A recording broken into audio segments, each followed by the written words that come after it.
ನಾವ್ ಒಳ್ಳೇದಾಗ್ಲಿ. ಚೆನ್ನಾಗಿ ಕರೆ ಸಿಕ್ಬಿಟ್ಟಿದೆ, ಖುಷಿ ಆಗ್ಬಿಟ್ಟಿದ್ದೀರಿ. ಹೌದೌದು ಗುರುಜಿ, ಇವಾಗನು ಅದೇ ಕೇಳ್ತಾ ಇದ್ದೆ, ನೋಡೋಣ ಅಂತ ಮಾಡ್ದೆ. ಇವಾಗ ಸಿಗಲ್ಲ.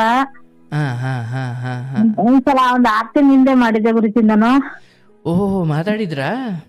ಮಾತಾಡಿದ್ದೆ. ಯಾವಾಗ? ಒಂದ್ 6 ತಿಂಗಳ ಹಿಂದೆ. ಆಗ್ಲಿ. ಆರೋಗ್ಯವಾಗಿದ್ದೀರಾ? ಪರವಾಗಿಲ್ಲ ಗುರುಜಿ. ಒಂದ್ ಸ್ವಲ್ಪ ಇವಾಗ ಹಾಸ್ಪಿಟ್ಲಿಗೆಲ್ಲ ತೋರ್ಸಿ. ಕಾರ್ಯಕ್ರಮ ನೋಡ್ತಾ ಇರ್ತೀರಿ? ನೋಡ್ತಾ ಇರ್ತೀನಿ, ಲೈವ್ ಕೇಳ್ತಾ ಇರ್ತೀನಿ. ಇವಾಗೆಲ್ಲ ಕೇಳ್ತಾ ಇದ್ದೆ, ಅವರೆಲ್ಲ ಮಾತಾಡಿರಲ್ಲ. ನಾನ್ ಕೇಳ್ತಾ ಇರ್ತೀನಿ. ಯಾವಾಗ್ಲೂ ನಿಮ್ದೇ ಫೋನು, ಯಾವಾಗ್ಲೂ ಇದೆ ಹಾಕೊಂಡು ಬರೀತೀನಿ. ಹೊಲ್ದ ಹತ್ರ ಕೆಲಸ ಮಾಡ್ಬೇಕಾದ್ರೆ ಇದೇ ಹಾಕೊಂಡೆ ಕೇಳ್ಕೊಂಡೆ ಮಾಡ್ತಾ ಇರ್ತೀನಿ ಗುರುಜಿ ನಾನು ಯಾವಾಗ್ಲೂ. ಸಂತೋಷ ಸಂತೋಷ, ಒಳ್ಳೇದಾಗ್ಲವಾ. ಹೆಂಗೋ ನೆಮ್ಮದಿಯಾಗಿದ್ದೀರಿ? ನಿಮ್ದೇನಿಲ್ಲ ಗುರುಜಿ, ಮಗಂದು ಹೇಳಿದ್ದೆ ಗುರುಜಿ ನಾನು ಹಾಸನ ಅಂತ ಹೇಳ್ಬಿಟ್ಟು ಹೇಳಿದ್ದೆಲ್ಲ ಗುರುಜಿ ಅವಾಗ. ಬೆಟ್ಟಿಂಗು? ಅಲ್ಲ ಅಲ್ಲ, ಕುಡಿಯೋದು. ಈಗ ಹೆಂಗಿದೆ ಮಗ? ಈಗ ಹಂಗ ಇನ್ನು ಜಾಸ್ತಿನ ಆಯ್ತು ಗುರುಜಿ. ನೀವ್ ಹೇಳ್ದಂಗೆ ಏನು ಮಾತಾಡಬೇಡ ಇರು ಅಂತ ಹೇಳಿದ್ರೆ ಅದೇ ತರ ಇದೀನಿ. ಎಷ್ಟು ನಾವು ಆಚೆಗೆಲ್ಲ ಕುಡ್ದು ಎಲ್ಲ ಬಾಗಲ್ ತಗ್ತಂಗ್ ಮಾಡುದು, ಬಾಗಲ್ ತೆಗಿದಂಗೆ. ಈ ಮನೆ ಆ ಕಡೆ ಸ್ವಲ್ಪ ಬಾರ್ ಇತ್ತಲ್ವಾ? ಗುರುಜಿ ನೋಡಿ ಎಷ್ಟ್ ನೆನ್ಪ ಇದೀರ ನೀವು. ಆಗ್ಲವ, ನಾನು ಏನು ಹೇಳಿದ್ನಲ್ಲ ಹಾಗೆ ಇರಿ. ಆ ಹಿಂಗೆ ಏನು ಮಾತಾಡ್ತೀರ ಗುರುಜಿ?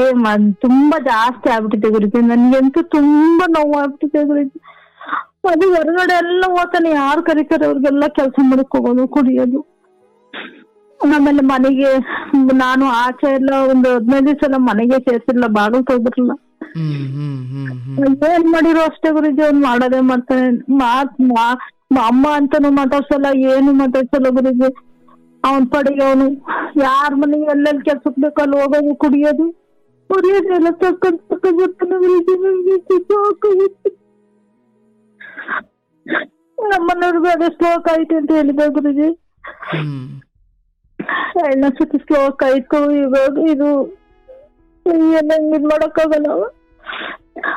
ಏನ್ ಅವನ್ ಪಡಿಗೆ ಅವ್ನು ಕುಡಿಯೋದು, ಎಷ್ಟು ದುಡಿತಾನೆ ಅಷ್ಟು ಕುಡ್ಕೊ ಬರೋದು ಗುರುಜಿ. 30 ವರ್ಷ ಮದ್ವೆ ಮದ್ವೆ ಮಾಡುವಷ್ಟೇ, ಮದ್ವೆ ಬೇಡ ಅವ್ನಿಗೆ. ಹೆಣ್ಮಕ್ಳು ತಂದ್ರೆ ಯಾರನ್ನು ಕಣ್ಣೀರ್ ಹಾಕ್ಸೋದು ಬೇಡ, ಏನು ಬೇಡ. ಒಂದ್ 2 ತಿಂಗಳು ಚೆನ್ನಾಗಿದ್ದ ಗುರುಜಿ. ಮತ್ತೆ 2 ತಿಂಗಳು ಚೆನ್ನಾಗಿದ್ದ. ಅದು ಈಗ ಒಂಥರ ಮಾತಾಡಕ್ ಆಗ್ತಿಲ್ಲ ಗುರುಜಿ.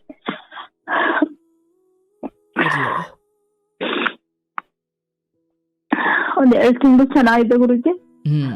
ಇವಾಗ ಗೌರಿ ಹಬ್ಬ ಬಂತಲ್ಲ, ಇದು ಹಾಸ್ಪಿಟ್ಲಿಗೆ ಕರ್ಕೊಂಡೋಗಿದ್ದೆ. ಮಾನಸಿಕ ಡಾಕ್ಟರ್ ಇರ್ತಾರಲ್ಲಿ ಕರ್ಕೊಂಡೋಗಿದ್ದೆ ಗುರುಜಿ ನಾನು. ಆಮೇಲೆ ಅವರು ಡಾಕ್ಟರ್ ಎಲ್ಲ ಹೇಳಿದ್ರು, ನೋಡು ಹೆಂಗಿರ್ಬೋದು, ಹಿಂಗ್ ಮಾಡ್ತೀಯಲ್ಲ, ಹಿಂಗ್ ಕುಡಿತೀಯಲ್ಲ, ನೋಡಿದ್ಮೇಲೆ ಕುಡಿಯೋಕ್ ಬಿಡ್ಸಕ್ಕೆ ಅಂತ ಮಾತ್ರ ಕೊಡಲ್ಲ, ಚೆನ್ನಾಗಿ ನಿಮ್ ನಿದ್ದೆ ಬರಂಗೆ ನಿಮ್ದಿ ಹೆಂಗಿರಂಗೆ ಕೊಡ್ತೀನಿ, ಬಿಡ್ತೀಯ ಅಂತ ಕೇಳಿದ್ರು. ಹ್ಞೂ ಅಂದ. ಆಮೇಲೆ ಅಲ್ಲಿಂದ ಅಂದ್ಬಿಟ್ಟು ಬಂದು ಅದು 1 ತಿಂಗಳು ಇದು ಕುಡ್ದು ಕಿಡ್ನಿ ಇದಾಗಿರುತ್ತೆ, ಅದನ್ನ ಚೆಕ್ ಮಾಡಿಸ್ಬಿಟ್ಟು ಮತ್ತೆ 1 ತಿಂಗಳಿದ್ ಮಾತ್ರ ನುಂಗು, ಮಾತ್ರ ನಾವು ಕೊಡ್ಬಾರ್ದು, ಬಂದ್ಬಿಟ್ಟು ಚೆಕ್ ಮಾಡ್ಸಿಲ್ಲ ಅಂತ ಬಸ್ ಕೊಟ್ಟಿದ್ರು. ಬಂದ್ಬಿಟ್ಟು ಒಂದ್ 15 ದಿವಸ ನುಂಗ್ದ ಗುರುಜಿ ಅಷ್ಟೇ. ನುಂಗ್ಲಿಲ್ಲ, ಏನಿಲ್ಲ. ಆಯ್ತಪ್ಪ ನುಂಗ್ರಷ್ಟೇ, ಚೆನ್ನಾಗಿರು, ಈಗ ಹೆಂಗಿದ್ಯಾ ಹಂಗಿರು ಏನಾಗಿ ಅನ್ಕೊಂಡು ಎಲ್ಲಾ ಕೆಲ್ಸನೂ ಮಾಡ್ಕೊಂಡು ಜಮೀನು ಸ್ವಲ್ಪ ದೂರ. ಮಾತ್ರ ನಂಗೋ ಸಮಯದಲ್ಲಿ ಬಿಟ್ಟಿದ್ರ ಕುಡಿಯೋದ? 2 ತಿಂಗಳು ಬಿಟ್ಟಿದ್ದ ಗುರುಜಿ. 2 ತಿಂಗಳು ಬಿಟ್ಬಿಟ್ಟು ಆಮೇಲೆ 2 ತಿಂಗಳು ಚೆನ್ನಾಗಿದ್ದ ಗುರುಜಿ. ಅಲ್ಲಿಂದ ಅಲ್ಲಿ ಕರೆಕ್ಟ್ 2 ತಿಂಗಳಾಯ್ತು, ಚೆನ್ನಾಗಿದ್ದ. ಚೆನ್ನಾಗಿದ್ಬಿಟ್ಟು ಅಲ್ಲಿಗೆ ಬಂತಲ್ಲ ಗುರುಜಿ, ಗೌರಿ ಹಬ್ಬ ಬಂದಾಗ ಗಣೇಶ್ ಇಡ್ತಾರಲ್ಲ ಗುರುಜಿ, ಹಾಗೆ ಗಣೇಶ್ ಇಟ್ಬಿಟ್ಟು ಗಣೇಶ್ ಇದ್ರಲ್ಲಿ ಕುಡ್ಬಿಟ್ಟ ಗುರುಜಿ. ಗಣಪತಿ ಬಿಡಕ್ ಹೋಗ್ಬೇಕಾರೆ ಗಣಪತಿ ಬಿಡೋಗ ಇದ್ ಮಾಡ್ತಾರಲ್ಲ ಗುರುಜಿ, ಕುಡ್ಕೊಬಿಟ್ಟ. ಅವಾಗೆಲ್ಲ ಕುಡ್ದ್ಬಿಟ್ಟು ಇದ್ ಮಾಡಿ ಆಮೇಲೆ ಹೋಗಿ ಮತ್ತಿಲ್ಲ ಇಲ್ಲೇ ಬಾರಿ ಐತಿ ಅಂದಲ್ಲ ಗುರುಜಿ, ಹತ್ತಿರದಲ್ಲೇ ಎಣ್ಣೆ ತರಕ್ ಹೋಗ್ಬಿಟ್ಟಾರೆ. ಆಕ್ಸಿಡೆಂಟ್ ಮಾಡ್ಕೊ ಬಂದ್ಬಿಟ್ಟ. ಆಕ್ಸಿಡೆಂಟ್ ಮಾಡ್ಕೊಬಿಟ್ಟು ಬೈಕ್ ಇದಾಗಿ ಇನ್ನೂ ಸರ್ ಮಾಡ್ಸಕ್ಕಾಗಿಲ್ಲ ಗುರುಜಿ ಬೈಕ್.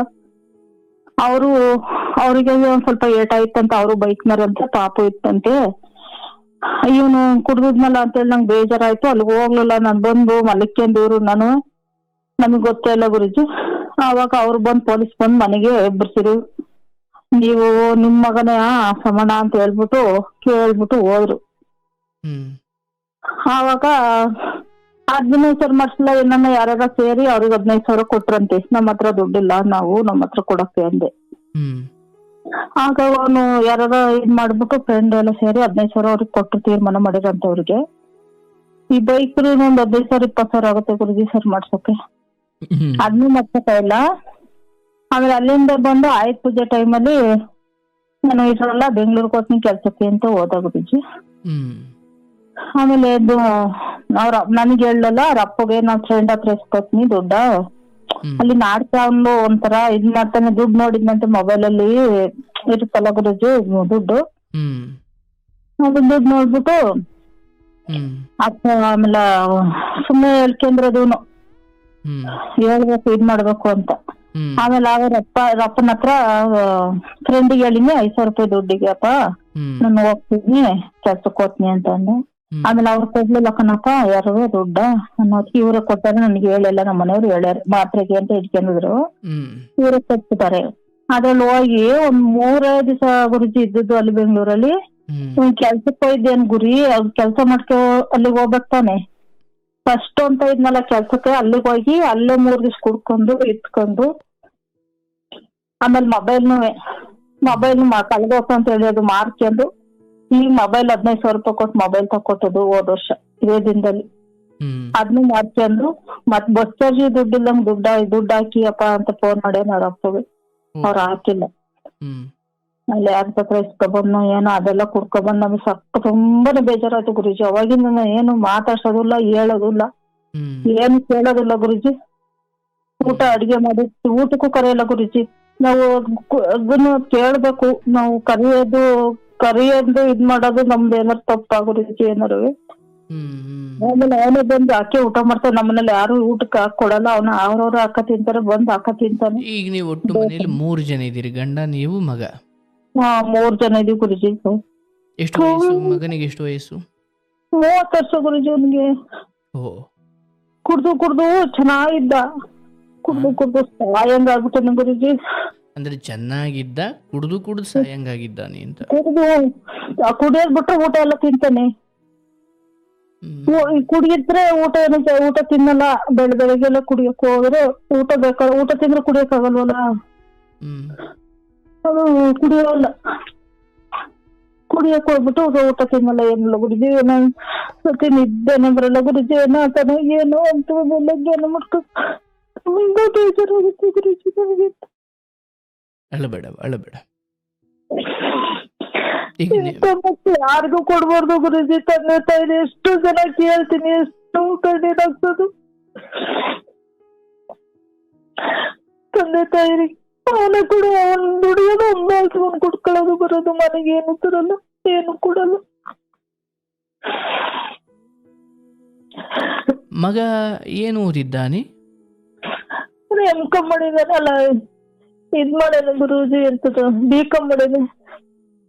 B.Com ಮುಗಿಸಿದ್ದಾರಾ? ಎಲ್ಲ ಮುಗ್ದಿತ್ತೆ ಗುರುಜಿ. 3 ಜನರು ಚೆನ್ನಾಗ್ ಓದಿ ಟೈಲರಿಂಗ್ ಮಾಡಿದ್ವಿ, ಎಲ್ಲ ಬಟ್ಟೆ ಹೊಲ್ದು ಮಕ್ಕಳೆಲ್ಲ ಓದಿಸ್ತೆ. ಒಂದ್ ನಿಮಿಷ. ಇಲ್ಲಿ 3 ಜನ ಅಂದ್ರೆ ನಿಮಗೆ 3 ಜನ ಮಕ್ಳ? 3 ಜನ ಮಕ್ಕಳು ಗುರುಜಿ, 2 ಹೆಣ್ಮಕ್ಳು, 1 ಮಗ. ಓಕೆ, ಅವ್ರು ಮದುವೆ ಆಗಿ ಹೋಗಿದ್ದಾರೆ? ಅವರೆಲ್ಲ ಮದುವೆ ಮಾಡಿವಿ, ಅವ್ರಿಗೆಲ್ಲ ಮಕ್ಳು ಇದ್ದಾರೆ ಗುರುಜಿ. ನೀವು ಟೈಲರಿಂಗ್ ಕೆಲಸ ಮಾಡ್ತಿದ್ರಾ? ನಾನು ಟೈಲರಿಂಗ್ ಮಾಡ್ತಾ ಇದೀನಿ. ಜಮೀನು ಇದೆ ಗುರುಜಿ. 4 ಏನ್ ಮಾಡ್ತಿದ್ರು? ಅವರು ಕಾಂಟ್ರಾಕ್ಟ್ ಮಾಡೋರು. ಈಗ ಅವ್ರ ಹಾಸಿಗೆ ಹಿಡಿದಿದ್ದಾರೆ? ಅವ್ರಿಗೆ 8-9 ವರ್ಷ ದೊಡ್ಡ ಮಗಳು ಮದ್ವೆ ಆಯ್ತಲ್ಲ, ಅವಾಗ ಒಂದ್ಸತಿ ಸ್ಟ್ರೋಕ್ ಆಯ್ತು. ಮಕ್ಳಿಂದ ಅವರು ಬಿಟ್ರು. ಏನ್ ದುಡ್ಮಿಲ್ಲ ಗುರುಜಿ, ಏನಿಲ್ಲ. ಮನೆಗೆ ದುಡಿಮೆ ಏನು? ದುಡ್ಮೆ ಏನಿಲ್ಲ ಗುರುಜಿ. ನಾನು ಅದು ಎಲ್ಲ ಒಂದೊಂದು ಬಟ್ಟೆ ಹೊಲ್ಕೋತೀನಿ. ಮತ್ತೆ ಹೊಲ್ದ ಹತ್ರ ಜಮೀನ್ ಹತ್ರ ಹಸು ಇದ್ದು ಗುರುಜಿ. ಅದು ಹಬ್ಬದ ಟೈಮಲ್ಲಿ ಏನ್ ಮಾಡ್ಬಿಟ್ಟ, ಅದೇ ಗೌರಿ ಹಬ್ಬ ಕಳೆದ್ಮೇಲೆ ಮತ್ತೆ ಹಬ್ಬ ಬರುತ್ತಲ್ಲ ಮಳೆ ಪಕ್ಷ ಗುರುಜಿ. ಅವಾಗ ಏನ್ ಮಾಡ್ಬಿಟ್ಟ, ಬಟ್ಟೆ ತಕ್ಕೊಡ್ತೀನಿ ನಡಿ, ಹೊಸ ನಿಮ್ ಬಟ್ಟೆ ಇಡ್ಬೇಕಲ್ಲ ದೇವ್ರಿಗೆ ಅಂತ ಹೇಳ್ಬಿಟ್ಟು ನೀನೇ ತಗೋ ಬಟ್ಟೆ ಅಂತ ಕರ್ಕೊಂಡ್ ಹೋದ್ರೆ, ಕುಡಿಯಲ್ಲ ಅನ್ಕೊಂಡ್ ಮೆತ್ತಗನು ಕುಡಿಯೋದೇ ಗೊತ್ತಿಲ್ಲ. ಕುಡಿಯೋದೇ ಗೊತ್ತಾಗ್ತಿರ್ಲಿಲ್ಲ ನಮ್ಗೆ. ಹಾಸನಕ್ಕೆ ಅಲ್ಲಿ ಹೋದ್ರು. ಹಾಸನ ನಮ್ದು ಗುರುಜಿ ಹಾಸನ ಹತ್ರ ಹಳ್ಳಿ. ಹ್ಮ್ ಅಲ್ಲಿ ತಕ್ಕೊಡೋಣ ಅಂತ ಹೋದ್ರೆ ಅಲ್ಲಿ ಯಾರೋ ಹಬ್ಬ ಮಾಡಿದ್ರು. ಫ್ರೆಂಡ್ ನಮ್ಮೂರವರೇ ಅಲ್ಲಿದ್ದಾರೆ. ಅವ್ರು ನಮ್ಮ ನೋಡ್ಬಿಟ್ಟು ಕರೆದ್ರು. ಮೇಲೆ ಹೋಗಿ ಕುಡ್ಕೊ ಬಂದ್ಬಿಟ್ಟಾನೆ. ಕುಡ್ದಿಯಲ್ಲ ನೀನು, ಯಾಕೆ ಕುಡ್ದೆ ನೀನು ಬಂದ್ಬಿಟ್ಟು ನನ್ ₹100 ಕೊಡು ಅಂತದ. ನಾನ್ ಅಲ್ಲಿಂದ ಹೆಚ್ಚು ₹1 ಸಿಕ್ಸಿಲ್ಲ ಗುರುಜಿ. ನೀವು ₹1 ಸಿಗಿಸ್ತಂಗ್ ನೋಡು, ಕೇಳಿ ಇದ್ ಮಾಡಿ ಕೇಳಿ. ನನ್ನ ₹1 ಕೊಡ್ಲಿಲ್ಲ ಗುರುಜಿ. ₹100 ಕೊಡು ಅಂದನು. ₹100 ಕೊಡ್ಲಿಲ್ಲ ಅಂತ ಹೇಳಿ ಹಸು ಇದ್ದು ಗುರುಜಿ. ಅದಾರ ಹಾಲಲ್ಲಾರ ಆಗೋದು. ಅದು ಇಲ್ದಂಗ ಆಯ್ತು ಗುರುಜಿ. ಇವಾಗ ಅದನ್ನ ಹಸ್ಕೊಳ್ ಬಿಟ್ಬಿಟ್ಟು ನಮ್ಗೆ ಬೆಳಗ್ಗೆ ಟೈಮ್ ನಾವು ಹೋಗಕ್ಕಾಗಲ್ಲ. ಕರಿಯಕ್ ದೂರ ಇದೆ ನಮ್ದು ಜಮೀನು. ಕರಿಯಕ್ ಹೋಗಕ್ಕಾಗಲ್ಲ ಬೆಳಗ್ಗೆ ಟೈಮು. ಅವನ ಕರ್ಕೊಬ್ರನು ಹಸು ಹಾಲಲ್ಲ. ಯಾರು ಹಾಲ್ ಕರ್ಕೊಬಂದು ಯಾರ ಜೊತೆನೂ ಹೋಗ್ಬಿಟ್ಟು ಹಾಲು ಅಲ್ಲಿ ಗಣಪತಿ ಬಿಡ್ತಾವ್ರಿ ಅಂತ ಅಲ್ಲಿಗೆ ಹೋಗಿ ಅಲ್ಲಿಂದ ಅಲ್ಲ ಬೈಕ್ ಎಲ್ಲ ಇಟ್ಬಿಟ್ಟು ಯಾರ ಜೊತೆನೂ ಹೋಗಿ 3-4 ದಿವಸ ಬರಲ್ಲ ಗುರುಜಿ ಮನೆಗೆ. ಹಬ್ಬದ ದಿವಸನೂ ಬರಲ್ಲ. ಫೋನ್ ಮಾಡಿ ಕರಿಲ್ಲ ಗುರುಜಿ. ಊರ ಇದ್ರು ಮನೆಗ್ ಬಂದಲ್ಲ ಗುರುಜಿ. ಯಾರ್ಯಾರ ಮಲಕ್ಕೆಂದು ಹಬ್ಬದ ದಿವ್ಸ ಕರಿಲಿಲ್ಲ. ನಾವು ಕರಿಬೇಡಿ, ನೀವು ಫೋನ್ ಮಾಡ್ಬೇಡಿ, ಎಲ್ಲಿ ಇರ್ತಾನೆ ನೋಡಂಬರ. ಅವಾಗ ಹಬ್ಬದ ದಿವ್ಸ 4 ಗಂಟೆಗೆ ಬಂದ ಗುರುಜಿ. ಅವತ್ತು ಮಾಲೆ ಪಕ್ಷದ ಹಬ್ಬದ ದಿವ್ಸ 4 ಗಂಟೆ ಮನೆಗ್ ಬಂದ ಮನೆ ಮಗ. ಅವಾಗ ಹೊಸನು ಮಾರ್ಬಿಟ್ಟೆ. ಇವನು ಹಿಂಗೆ ತಿರುಗಿ ನಮ್ ಕೈಲಿ ಆಗಲ್ಲ ಹೊಸ ಇದು ನೋಡ್ಕೊಳಕಂತ ಹೊಸ್ಕೊಳ್ಳಿದ್ದು ಅದೆಲ್ಲಾರು ಆಗೋದು ನಮ್ಗೆ. ಅದೂನು ಮಾರ್ಬಿಟ್ಟೆ ಗುರುಜಿ. ಇವ್ನು ಏನು ಕೆಲಸ ಮಾಡಲ್ಲ. ಅವ್ರವ್ರ ಮನೆಗೆ ಹೋಗೋದು, ಕುಡ್ಕೊಳ್ಳೋದು. 4 ಜನ ಇದಾಗ್ಬಿಟ್ಟಾರೆ. ಅಲ್ಲೆಲ್ಲ ತಿರುಗಿಂದು ಇವತ್ತೂ ಅದನ್ನ ಮಾತಾಡ್ತಾ ಇದ್ರು. ಎಲ್ಲಾರ ಮನೂ ಕೆಲಸ ಮಾಡ್ಕೊಳ್ಳೋದಲ್ಲಿ ಎಲ್ಲಾರು ಫಂಕ್ಷನ್ಗೆ ಹೋಗ್ಕೊಂಡು ನಮ್ಮನ್ನ ಆಸೆ ಹೇಳ್ತಿದ್ರಿ. ಒಂದ್ ಫಂಕ್ಷನ್ ಇತ್ತು, 3 ದಿವ್ಸ ಮನೆಗೆ ಬರಲ್ಲ. ಆ ಫಂಕ್ಷನ್ ನನಗೆ ಹೋಗೋದು, ಅಲ್ಲೇ ತೊಳ್ಕೊಂಡ್ ಬೆಳ್ಕೊಂಡ್ ಎಲ್ಲಾನು ಗುಡುಗಿಸಿ ಇದ್ ಮಾಡ್ಕೊಂಡ್ ಅಲ್ಲೇ ಇದ್ದ 3 ದಿವ್ಸ. ಈಗ 30ನೇ ತಾರೀಕಲ್ಲಿ ಅಲ್ಲಿ ಹೋದ್ರೆ, ಅಯ್ಯೋ ನಿನ್ ಮಗ ನೋಡಿ ಹಿಂಗೆ ಪಾತ್ರೆ ಎಲ್ಲ ನೋಡಕ್ ಆಗ್ಲಿಲ್ಲ, ಹಂಗಿದ್ದ. ಏನ್ ಚಾಕ್ರಿ ಮಾಡ್ತಾನೆ ಇನ್ನೊಬ್ರು ಮನೆದ ಅಂತಾರೆ.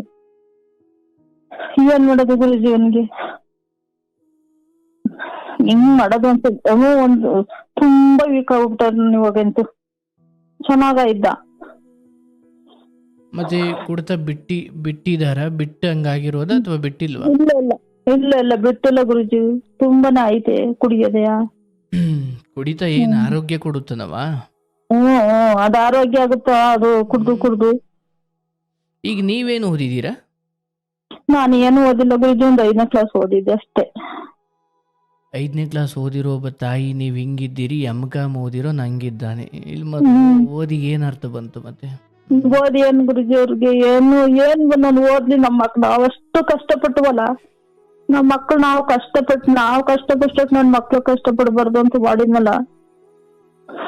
ಇವತ್ತು ನಮ್ಗೆ ನೋಡಿ ಇಲ್ಲಿ ಯಾವ ತರ ಹೆಣ್ಮಕ್ಳಿಬ್ರು ಚೆನ್ನಾಗವ್ರೆ. ಇವನೊಬ್ಬ ಹಿಂಗೆ ಮಾಡ್ತಿರೋದು. ಬಟ್ ಇಲ್ಲಿ ನಿಮ್ ಸಂಬಂಧಿಕರು ಯಾರು ಈ ಕುಡಿಸೋದು ಬಿಡ್ಸೋಕ್ ಹಾಕೋಣ ಅಂತ ಏನು ಹೇಳಿಲ್ಲ? ಹಾಕಿದ್ದಲ್ಲ ಗುರುಜಿ. 2 ಸತಿ ಹಾಕಿದ್ದೆ. 1 ತಿಂಗಳು ಇರ್ತಾನೆ ಮತ್ತದೇ ಕುಡಿಯಕ್ಕೆ. ಒಂದ್ಸತಿ 3 ತಿಂಗಳು ಹಾಕಿದ್ದೆ, ಒಂದ್ಸತಿ 4 ತಿಂಗಳು ಹಾಕಿದ್ದು ಕುಡಿಯೋದ್ ಬಿಡ್ಸಕ್ಕೆ. ದುಡ್ಡು ಹೋಯ್ತು, ಚಟೋಲಿಲ್ಲ. 50,000 ಒಂದ್ಸತಿ 80,000 ಆಯ್ತು, ಒಂದ್ಸತಿ 60,000 ಆಯ್ತು. ಹಾಕ್ಬಿಟ್ಟು ಕುಡಿಯಕ್ಕೂ ಬಿಡ್ಸಕ್ ಹಾಕಿದ್ದು ಗುರುಜಿ. 2 ಸತಿ ಕೂಡ ಬಿಡ್ಸಕ್ ಹಾಕಿ ಅಲ್ಲಿಂದ ಬಂದು 1 ತಿಂಗಳು 2 ತಿಂಗಳು ಚೆನ್ನಾಗಿರೋದು. ಈಗೇನಾರು ಹೇಳ್ಬಿಟ್ರೆ ಅಲ್ಲ ಹಾಕಿದ್ರೆ ನಾನು ಇರೋದೇ ಇಲ್ಲ, ಸತ್ತೋಗ್ತೀನಿ, ಇರೋದೇ ಇಲ್ಲ ಅಂತ ಹೇಳ್ತಾನೆ ಗುರುಜಿ. ಈಗಿದ್ದೇನು ಮನೆಗೊಂದೇ ನಿದ್ರು ಇದ್ದಂಗೆ ಈ ತರ ಮಾಡ್ತಾನೆ ಗುರುಜಿ ನಮ್ಗೆ. ಬಂದು ಕರೆದ್ರು ನಮ್ಮನೆ ರಂಗೋಯ್ ಕರೀತಾರೆ, ಊಟ ಮಾಡ್ಬಾ ಅಂತ. ಎದ್ದು ಊಟ ಮಾಡಲ್ಲ. ನನಗೆ ಹೊಟ್ಟೆ ಕಳೆಲ್ಲ ಬಕ್ಕ ನೋಡ್ತಾ ಇರುತ್ತೆ ಗುರುಜಿ. ನನಗೆ ತುಂಬಾ ನೋವಾಗುತ್ತೆ.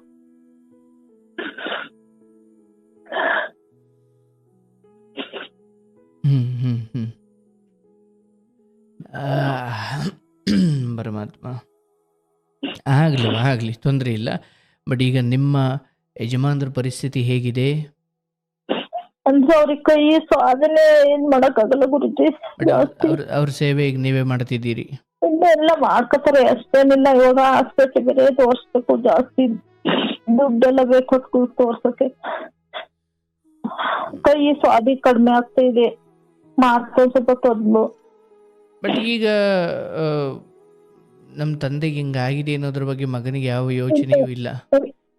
ಇಲ್ಲ ಏನಾಯ್ದಿಯಪ್ಪ ಏನಪ್ಪ ಅನ್ನಲ್ಲ. ಒಂದಿಸ್ಲು ಇಲ್ಲ? ಇಲ್ಲ ಗುರುಜಿ. ಹುಷಾರಿಲ್ಲ ಅಂತಂದ್ರು ಹಾಸ್ಪಿಟ್ಲ್ ಹೋದ್ಸತಿ ಹಿಂಗೆ ಆದಾಗ ಈ 2ನೇ ಸತಿ ಆದಾಗ್ಲೂ ಬೇರೆಯವ್ರು ಕರ್ಕೊಂಡು ಹೋದ್ರು ಹಾಸ್ಪಿಟ್ಲಿಗೆ. ಅವ್ನ್ ಬರ್ಲಿಲ್ಲ. ಅಂದ್ರೆ ಏನಂದ್ರು ಏನ್ ಮಾತಾಡಿದ್ರು ಮಾತಾಡಲ್ಲ, ಸುಮ್ಮಿರ್ತಾನೆ. ಬೈದ್ರು ಮನೇಲಿ ಇದ್ ಮಾಡಿದ್ರು ಏನು ಮಾತಾಡಲ್ಲ. ಈಗಂತೂ ಸದ್ಯ ಏನು ಹೇಳಕ್, ನೀವು ಏನು ಬೈಬೇಡಿ, ನಾನು ಏನು ಹೇಳಲ್ಲ, ಅವ್ನ್ ಹೆಂಗಿರ್ತಾನೆ ಹಂಗಿರ್ಲಿ, ಇನ್ನೇನು ಮಾಡಕ್ಕಾಗಲ್ಲ ಅಂತ ಏನು ಹೇಳಲ್ಲ ಗುರುಜಿ. ನಾವು ಎಷ್ಟು ವರ್ಷದಿಂದ ಕುಡಿತಾವ್ರೆ ಇದ್ರು? ಅವನು ಅದೇ SLC ಇದು ಮುಗಿದ್ಮೇಲಿಂದಲೂ ಇವರು ಇದಾಗ್ಯಾನ, ಡಿಗ್ರಿಗೆ ಹೋದ್ಮೇಲಿಂದಲೂ ರೂಢಿ ಆಗ್ಯಾನ ಗುರುಜಿ. ನಿಮ್ಗೆ ಗೊತ್ತಾಗ್ಲಲ್ಲ. ಹಂಗಾರೆ ಒಂದ 12-13 ವರ್ಷದಿಂದ ಕುಡಿತಾವ. ಹಾ ಗುರುಜಿ. ಈಗಂತೂ ಅತಿ ಜಾಸ್ತಿ ಹೋಗ್ಬಿಟ್ಟಿತ್ತು. ಇವಾಗ ಜವಾಬ್ದಾರಿನೂ ಇಲ್ಲ, ಏನು ಇಲ್ಲ. ಜಮೀನ್ ಇದೆ ಗುರುಜಿ, ಮಾಡಿರಲ್ಲೇ ಜಮೀನು ಬೋರಲ್ಲೆಲ್ಲ ಇದೆ, ಮಾಡಾರಿಲ್ಲ. ಬೇಡವ, ಈಗ ನಾನು ಮತ್ತೆ ನಿಮ್ಗೆ ಹಳೆಯದನ್ನು ನೆನಪು ಮಾಡಿಕೊಡ್ತಾ ಇದ್ದೀನಿ. ಕಳೆದ ಬಾರಿ ನಂಗೆ ನೆನಪಿದೆ ನೀವು ಹೇಳಿದ್ದು. ನಾನು ಅವಾಗಲೂ ಅದನ್ನೇ ಹೇಳಿದ್ದೆ, ಯಾವುದೇ ಕಾರಣಕ್ಕೂ ಇಲ್ಲಿ ಮದುವೆ ಮಾಡಿದ್ರೆ ಸರಿ ಹೋಯ್ತಾನೆ ಅನ್ನೋ ಮನಸ್ಥಿತಿಗೆ ಬರಲೇಬೇಡಿ. ಇಲ್ಲ ಗುರುಜಿ, ಮಾಡಲ್ಲ. ಬೇರೆ ಮಕ್ಕಳು ತಂದೆ ಹಾಕ್ಸ್ಬಾರ್ದು. 1, 2, ಇಲ್ಲಿ ಬಹುಶಃ ನಿಮ್ಮ ಮಕ್ಕಳು ಸ್ವಲ್ಪ ನಿಮ್ಮ ಕಡೆ ಮಿಡಿಯುವ ಹೃದಯ ಹೊಂದಿದ್ದಾರಾ, ಅಥವಾ ನಮ್ಮ ಅಪ್ಪ ಅಮ್ಮ ಅಥವಾ ತಮ್ಮ ಹಿಂಗಾಗ್ಬಿಟ್ಟ, ಅಥವಾ ಇರೋನೊಬ್ಬನ ಹಿಂಗಾದ ಅಪ್ಪ ಅಮ್ಮಂಗೆ ನಾಳೆ ಆಸರೆ ಆಗೋ ಮನಸ್ಥಿತಿ ಇದೆಯಾ ಹೆಣ್ಮಕ್ಳಿಗೆ? ಇಲ್ಲ ಗುರುಜಿ, ಅವ್ರದ್ದು ಆಗುತ್ತೆ, ಅವ್ರು ನೋಡ್ಕೋತಾರೆ. ಅಂದ್ರೆ ಚೆನ್ನಾಗ್ ಒಬ್ಳು ಮಿಲ್ಟ್ರಿ ಕೊಟ್ಟಿವಿ, ಪರವಾಗಿಲ್ಲ. ಅವರು ಇನ್ನೊಬ್ಳು ಬೆಂಗಳೂರಲ್ಲಿ ಇದ್ದಾಳೆ, ಅವ್ರದ್ದೇ ಇದಾಗುತ್ತೆ. ನಾವೇನೋ ಕೇಳಕ್ ಹೋಗಲ್ಲ ಗುರುಜಿ, ಅವ್ರನ್ನ ಯಾರನ್ನ. ಆಗ್ಲವಾ, ದೇವ್ರಿಟ್ಟಂಗಾಗ್ಲಿ. ಬಟ್ ಇಲ್ಲಿ ಮಗನ ವಿಚಾರದಲ್ಲಿ ಎಷ್ಟು ಆಳವಾಗಿ ಬೇರು ಬಿಟ್ಟ ಮರವನ್ನು ಕೀಳೋದು ಬಹಳ ಕಷ್ಟ. ಮೇಲೆ ಬೇರನ್ನು ಬಿಟ್ಕೊಂಡಿರೋ ಗಿಡವನ್ನು ಎಡಗೈಲಿಗೆ ತಾಕ್ಬೋದು. ತುಂಬ ಆಳವಾಗಿ ಬಿಟ್ಟಿರೋ ಮರದ ಆಲಮರವನ್ನು JCB ತಂದ್ರೆ ಕೀಳೋದು ಕಷ್ಟ. ಈ ಮಗ ಈಗ ಆಲದ ಮರ ಆಗೋಗಿದ್ದಾನೆ ಚಟದಲ್ಲಿ, ಆತನನ್ನು ಅಲುಗಾಡಿಸ್ಲಿಕ್ಕೂ ಆಗಲ್ಲ. ಇವು ಕೆಲವೊಮ್ಮೆ ಹೇಗಾಗ್ತವೆ, ಚಟವನ್ನು ಅಥವಾ ಚಟಕ್ಕೆ ಅಡ್ಡ ಬಂದವರನ್ನು ಕೊಲೆ ಮಾಡಲಿಕ್ಕೂ ಎಸ್ದವರಲ್ಲ. ಹಾಗಾಗಿ ಇವೆಲ್ಲ ವಿಕೃತ ಮನಸ್ಥಿತಿಗಳು. ನೀವು ಅರ್ಥವಾಗುತ್ತೆ, ನಾನು ಹೇಳಿದಷ್ಟು ಸುಲಭ ಅಲ್ಲ, ಬೇರೆ ದಾರಿ ಇಲ್ಲ. 1-2 ಸತಿ ಆಗಲೇ ಕುಡಿಯೋದು ಬಿಡಿಸೋಕೆ ಹಾಕಿ ಆಯಿತು, ಏನಾದ್ರು ಮಾತ್ರೆ ಗೀತ್ರೆ ಊಟದಲ್ಲಿ ಗೊತ್ತಿಲ್ದಂಗೆ ಹಾಕೋದ, ಅದು ವಿಚಾರ. ಅದನ್ನು ಮಾಡಂಗಿದ್ರೆ ಅಥವಾ ಮಾಡಿದರೆ ಅದು ಓಕೆ, ಮಾಡಿಲ್ಲ ಅಂದರೆ ಮಾಡಿ ಆಯ್ತವ. ನಾನು ಹೇಳ್ತಾ ಇದ್ದೀನಿ ಅದೇ, ಅಂದರೆ ನಿಮ್ಮ ತಂದೆ ತಾಯಿಯಾಗಿ ನಿಮ್ಮ ಪ್ರಯತ್ನ ಅಥವಾ ನಿಮ್ಮ ಗರಿಷ್ಠ ಪ್ರಯತ್ನವನ್ನು ನೀವು ಮಾಡಿ ಆಯಿತು ಈತನ ಚಟ ಬಿಡಿಸೋದ್ರಲ್ಲಿ. ಆದರೆ ಅದೇಪ್ಪ, ನಾನು ಒಬ್ಬ ಇದ್ದೀನಿ, ನನಗೂ ಅಷ್ಟು ಎಷ್ಟು ಆಸ್ತಿ ಇದೆ, ನಾನು ಒಂದು ಮದುವೆ ಆಗಬೇಕು, ನಾನೊಂದು ಸಂಸಾರ, ನಂದು ಒಂದು ಬದುಕು, ಹಿಂಗೆ ಇವತ್ತು ಕುಡಿಸೋರು ಇವತ್ತು ಜೊತೆ ಇರೋರೆಲ್ಲ ಹಿಂಗೆ ಇರಲ್ಲ, ನಾಳೆ ದಿನ ನನಗೆ ರೋಗ ಬಂದು ಕುಡ್ದು ಕಳಿಸುಟ್ಟೋಗಿ ನಾಳೆ ಆಸ್ಪತ್ರೆಯಲ್ಲಿ ಮಲ್ಕೊಂಡು ನರಳಬೇಕಾದ್ರೆ ಯಾವನೂ ಬರಲ್ಲ. ಹೀಗೆ ಬದುಕಿನ ಒಂದು ಅರೆಗಳಿಗೆ ನಾಳೆಯ ಬಗ್ಗೆ ಯೋಚನೆ ಮಾಡುವ, ತಂದೆ ತಾಯಿಯ ಬಗ್ಗೆ ಯೋಚನೆ ಮಾಡುವ, ಇದು ಯಾವ ಪ್ರಬುದ್ಧತೆ, ಮಿನಿಮಮ್ ಯೋಚನೆಯು ಒಬ್ಬ ಹುಡುಗನಿಗೆ, ಒಬ್ಬ ಮನುಷ್ಯನಿಗೆ ಬರ್ತಾ ಇಲ್ಲ ಅಂದರೆ ಅವನು ಈಗಾಗಲೇ ಮನುಷ್ಯ ಪ್ರಕೃತಿಗೆ ಅವನು ಹತ್ರ ಇದ್ದಾನೆ, ಮಣ್ಣಿಗೆ ಹತ್ರ ಇದ್ದಾನೆ. ನೀವು ಆ ವಿಚಾರವಾಗಿ ತುಂಬ ಆಸೆ ಆಕಾಂಕ್ಷೆಗಳನ್ನ ಇಟ್ಕೊಳ್ಬೇಡಿ. ನಾನು ನನ್ನ ನೆನಪಿದೆ, ಭಾಳ ಹಿಂದೆ ಹೇಳಿದಾಗಲೂ ನಿಮಗೆ ಅದನ್ನು ಸ್ಪಷ್ಟವಾಗಿ ಹೇಳಿದ್ದೀನಿ, ಸಹವಾಸವೂ ಅಷ್ಟೇ ಕೆಟ್ಟದಿದೆ. ಮತ್ತು ಅವನ ಚಪಲಕ್ಕೆ ಬೇಕಾಗುವಷ್ಟು ಹಣ ದುಡ್ಡು ತೋಳದ ಬಲವು ಇವತ್ತಿಗೆ ಅವನಿಗಿದೆ. ಮನೆ ಕೊಡೋಕಲ್ಲ, ಅವನ್ ಚಪಲಕ್ಕೆ ಬೇಕಾಗುವಷ್ಟು ದುಡ್ಡು ಕೊಡೋದಿದೆ, ಹೌದಲ್ಲ? ಅಷ್ಟೇ ಗುರುಜಿ, ಇನ್ನು ಯಾರ ಕುಡಿಸ್ತಾರೆ ಅವ್ರ ಕಡೆ ಹೋಗೋದು. ನೋಡಿ, ಇಂಥ ಮಕ್ಕಳನ್ನ ಇತ್ತಾಗ ಅದಕ್ಕೆ ಹೇಳ್ತಾರಲ್ಲವಾ, ನಮ್ಮ ಹಳೇ ಪಾಪಗಳೆಲ್ಲ ಮಕ್ಕಳ ರೂಪದಲ್ಲಿ ಬಂದು ಕಾಡ್ತವಂತೆ. ನೀನಿದನ್ನು ಈ ರೀತಿ ನೋಡು. ಏನ್ ಪಾಪ ಮಾಡುವ ಗೊತ್ತಿಲ್ಲ ಗುರುಜಿ, ನಾವು ಹೇಳ್ತಾ ಇರ್ತೀರ ಪಾಪ ಕರ್ಮ ಅಂತ ಹೇಳ್ತಾ ಇರ್ತೀರಲ್ಲ ಗುರುಜಿ. ನಮ್ಮ ಎಣಿಕೆಗೆ ಸಿಗಲ್ಲ ತಾಯಿ, ಯಾವುದನ್ನ ಲೆಕ್ಕ ಹಾಕ್ಲಿಕ್ಕೆ ಆಗಲ್ಲ. ಈಗ ಹೆಣ್ಮಕ್ಳನ್ನ ದಡ ಸೇರಿಸಿದ್ದೀಯಾ, ಅವ್ರವ್ರ ಮನೆಗೆ ಕಳಿಸಿದ್ದೀಯಾ, ಗಂಡನ ಮನೆಗೆ ಕಳಿಸಿದ್ದೀಯಾ, ಮಗನ ವಿಚಾರದಲ್ಲಿ ಯಾಕೋ ಈ ಮಟ್ಟಿಗೆ ನೆಮ್ಮದಿ ಇಲ್ಲ, ಈ ಮಟ್ಟಿಗೆ ಅವನು ಬದಲಾಗ್ತಾ ಇಲ್ಲ, ಸಹವಾಸ ಕೆಟ್ಟು ಹೋಗಿದೆ, ಚಪಲಗಳು, ಮತ್ತು ಅವನು ಕುಡಿಯೋ ದುಡ್ಡಿಗೋಸ್ಕರ ಕಿಡ್ನಿ ಮಾರ್ಕೊಳ್ಳೋದು ಒಂದು ಬಾಕಿ ಇದೆ. ನಾಳೆ ದಿನ ನೋಡವ್ವ, ನಾನು ಹೇಳ್ತೀನಿ, ಒಂಚೂರು ಹೊಲ ಮಾರಿ ಆದರೂ ನಿಮ್ಮ ಕಡೆ ಜೀವನವನ್ನು ನೀವು ನೋಡ್ಕೊಳ್ಳಿ, ತೊಂದರೆ ಇಲ್ಲ, ಆಯ್ತಲ್ಲ. ಬಟ್ ಈತನ ಚಪಲಕ್ಕೆ ಹೊಲ ಮಾರ್ಕೊಳ್ಳುವಷ್ಟು ದೊಡ್ಡ ತಪ್ಪನ್ನು ಮಾಡ್ದಂಗೆ ನೀವು ಎಚ್ಚರ ವಹಿಸಿ. ಈತನ ಬಗ್ಗೆ ಬಿಡಿ, ಅದು ಮುಗಿದ ಕತೆ. ಅದು ಒಂದು ವೇಳೆ ಪವಾಡ ನಡಿಬೇಕಷ್ಟೇ ಅಲ್ಲಿ. ನಾನು ಅದನ್ನು ಹಾರೈಸ್ತೀನಿ, ನಿನ್ನ ಮನೆ ದೀಪ ಬೆಳಗಬೇಕು. ನನ್ನ ಹಾರೈಕೆ, ಭಗವಂತನ ಅನುಗ್ರಹ ಇದ್ದರೆ ಇದೆ, ಅದಂಗೆ ಆಗಲಿ. ಆದರೆ ನಾನು ಹೇಳೋದು, ಇಲ್ಲಿ ನೀವು ಕಣ್ಣೀರು ಹಾಕ್ಕೊಂಡು ಗಂಡ ಅಲ್ಲಿ ಬಿದ್ದಿದ್ದಾರೆ, ನೀವಿಲ್ಲಿ ಕಣ್ಣೀರು ಹಾಕ್ಕೊಂಡು ಕೊರಕೊಂಡು, ನೋಡುವ, ಗಂಡನಿಗೆ ನೀನು, ನಿನಗೆ ಗಂಡ, ಇವೆರಡೇ ಸತ್ಯ. ಇನ್ನು ಮುಂದೆಯೂ ಕೂಡ ನೀವು ಹಾಗೆ ಹೋಗಬೇಕು. ಮಗ ಬಹುಶಃ ದುಡ್ಡಿಗೋಸ್ಕರ ನಿಮ್ಮ ಜೊತೆ ಒಂದು ಪ್ರೀತಿಯಿಂದ ಮಾತಾಡ್ಬೋದು, ಬಿಟ್ಟರೆ ನಿಮ್ಮ ಮೇಲೆ ಕಾಳಜಿ. ಯಾವಾಗ ಒಬ್ಬ ಮನುಷ್ಯ ಚಪಲಕ್ಕೆ ದಾಸನಾಗ್ತಾನೆ, ಇನ್ಯಾವ ಮನುಷ್ಯರ ಕಾಳಜಿಯನ್ನು ಅವನು ಮಾಡೋದಿಲ್ಲ. ಯಾಕೆ? ಚಪಲಕ್ಕಿಂತ ಅಲ್ಲಿ ಸ್ವಂತ ಮಗನೇ ನರಳುತ್ತವನೇ ಎಂದಾಗಲೂ ಚಪಲಕ್ಕಿಂತ ಅವನಿಗೆ ಮಗನ ನೋವು, ಅಪ್ಪ ಅಮ್ಮನ ನೋವು, ಮನೆಯ ಪರಿಸ್ಥಿತಿ, ಇದು ಯಾವುದೂ ಮುಖ್ಯ ಆಗಲ್ಲ. ಚಪಲ ಅನ್ನೋದು, ಚಟ ಅನ್ನೋದು ಮನುಷ್ಯನ ವಿವೇಕವನ್ನು ಆಫ್ ಮಾಡುತ್ತೆ. ಮನುಷ್ಯನ ವಿವೇಕವನ್ನು ಕಳೆದು ಅವನಲ್ಲಿ ಅಜ್ಞಾನವನ್ನು, ನಶೆಯನ್ನು ತುಂಬಿ ಅವನು ಆ ಚಟದ ತೀರ್ಪನ್ನು ಅಥವಾ ಆ ಚಟವನ್ನು ತೀರಿಸಿಕೊಳ್ಳಿಕ್ಕೆ ಯಾರನ್ನು ಕೊಲ್ಲಿಕ್ಕೂ ತಯಾರಿರ್ತಾನೆ. ಅದು ಆ ನಶೆಗಿರುವ ಕೆಟ್ಟ ತಾಕತ್ತು. ನಿಮಗೆ ನಾನು ಹೇಳೋದು, ಗಂಡನ ಸೇವೆ. ಗಂಡ ನೋಡುವ, ಅವರು ಚೆನ್ನಾಗಿ ಕೈ ನಡೀತಿದ್ದ ಕಾಲದಲ್ಲಿ ಅವರು ದುಡ್ದಿದ್ದಾರೆ, ಹೌದಲ್ಲವ? ಹೌದು ಗುರುಜಿ, ಚೆನ್ನಾಗಿ ಅವ್ರೇನು ಕೆಲಸ ಇದ್ ಮಾಡುವಾಗ ಚೆನ್ನಾಗಿ ದುಡ್ದು ಎಲ್ಲ ಇದ್ ಮಾಡ್ರು ಗುರುಜಿ. ಅದೇ ದುಡ್ಡೆಲ್ಲ ಕತ್ಕೊಳ್ಳೋಣ ಅಂತ ಹೇಳಿದ್ನಲ್ಲ ಗುರುಜಿ, ಅವಾಗ ಇದ್ದಾಗೆಲ್ಲ ಅವಾಗೆಲ್ಲ ಅದ್ ಮಾಡ್ಬಿಟ್ಟಾನೆ. ತಾಯಿ, ಇವಾಗ ನಾನು ಹೇಳೋದು, ನಿಮ್ಮ ಕಣ್ಣೀರು ನನಗೆ ಅರ್ಥವಾಗುತ್ತೆ. ಈಗ ನೀವು ಕೃಷ್ಣನನ್ನು ನಂಬಿ, ಭಗವಂತನನ್ನು ನಂಬಿ, ಆಯ್ತಪ್ಪ, 30 ವರ್ಷದ ಮಗುವನ್ನು ಅಥವಾ ಮಗನನ್ನು ಈ ವಿಚಾರದಲ್ಲಿ ಬಿಡಿಸೋದು ಕಷ್ಟ, ಮತ್ತು ನಿಮ್ಮ ಕೈಲಿಂದ ಹೆಚ್ಚು ಕಡಿಮೆ ಸಾಧ್ಯವಿಲ್ಲ. ಹಬ್ಬಬ್ಬ ಅಂದರೆ ಅಡುಗೆ ಮಾಡಿಡಿ, ಬಂದು ಊಟ ಮಾಡಲಿ. ಅದು ಬಿಟ್ಟರೆ ಅವನು ಬದಲಾಗುತ್ತಾನೆ, ನಾಳೆ ಅವನಿಗೊಂದು ಮದುವೆ ಆಗುತ್ತೆ, ನಾಳೆ ಅವನು ಸರಿದಾರಿಗೆ ಬಂದುಬಿಡ್ತಾನೆ. ಅಂಥದ್ದು ಯಾವ ಸೂಚನೆಯೂ ಸದ್ಯಕ್ಕೆ ಆತನ ಬದುಕಲ್ಲಿ ಇಲ್ಲ. ಸದ್ಯಕ್ಕಲ್ಲ, ಹೆಚ್ಚು ಕಡಿಮೆ ಇಲ್ಲ. ಚೆನ್ನಾಗಿರೋನಿಗೆ ಹೆಣ್ಣು ಕೊಡ್ತಿಲ್ಲ, ಈತನಿಗೆ ಯಾರು ಹೆಣ್ಣು ಕೊಡ್ತಾರೆ?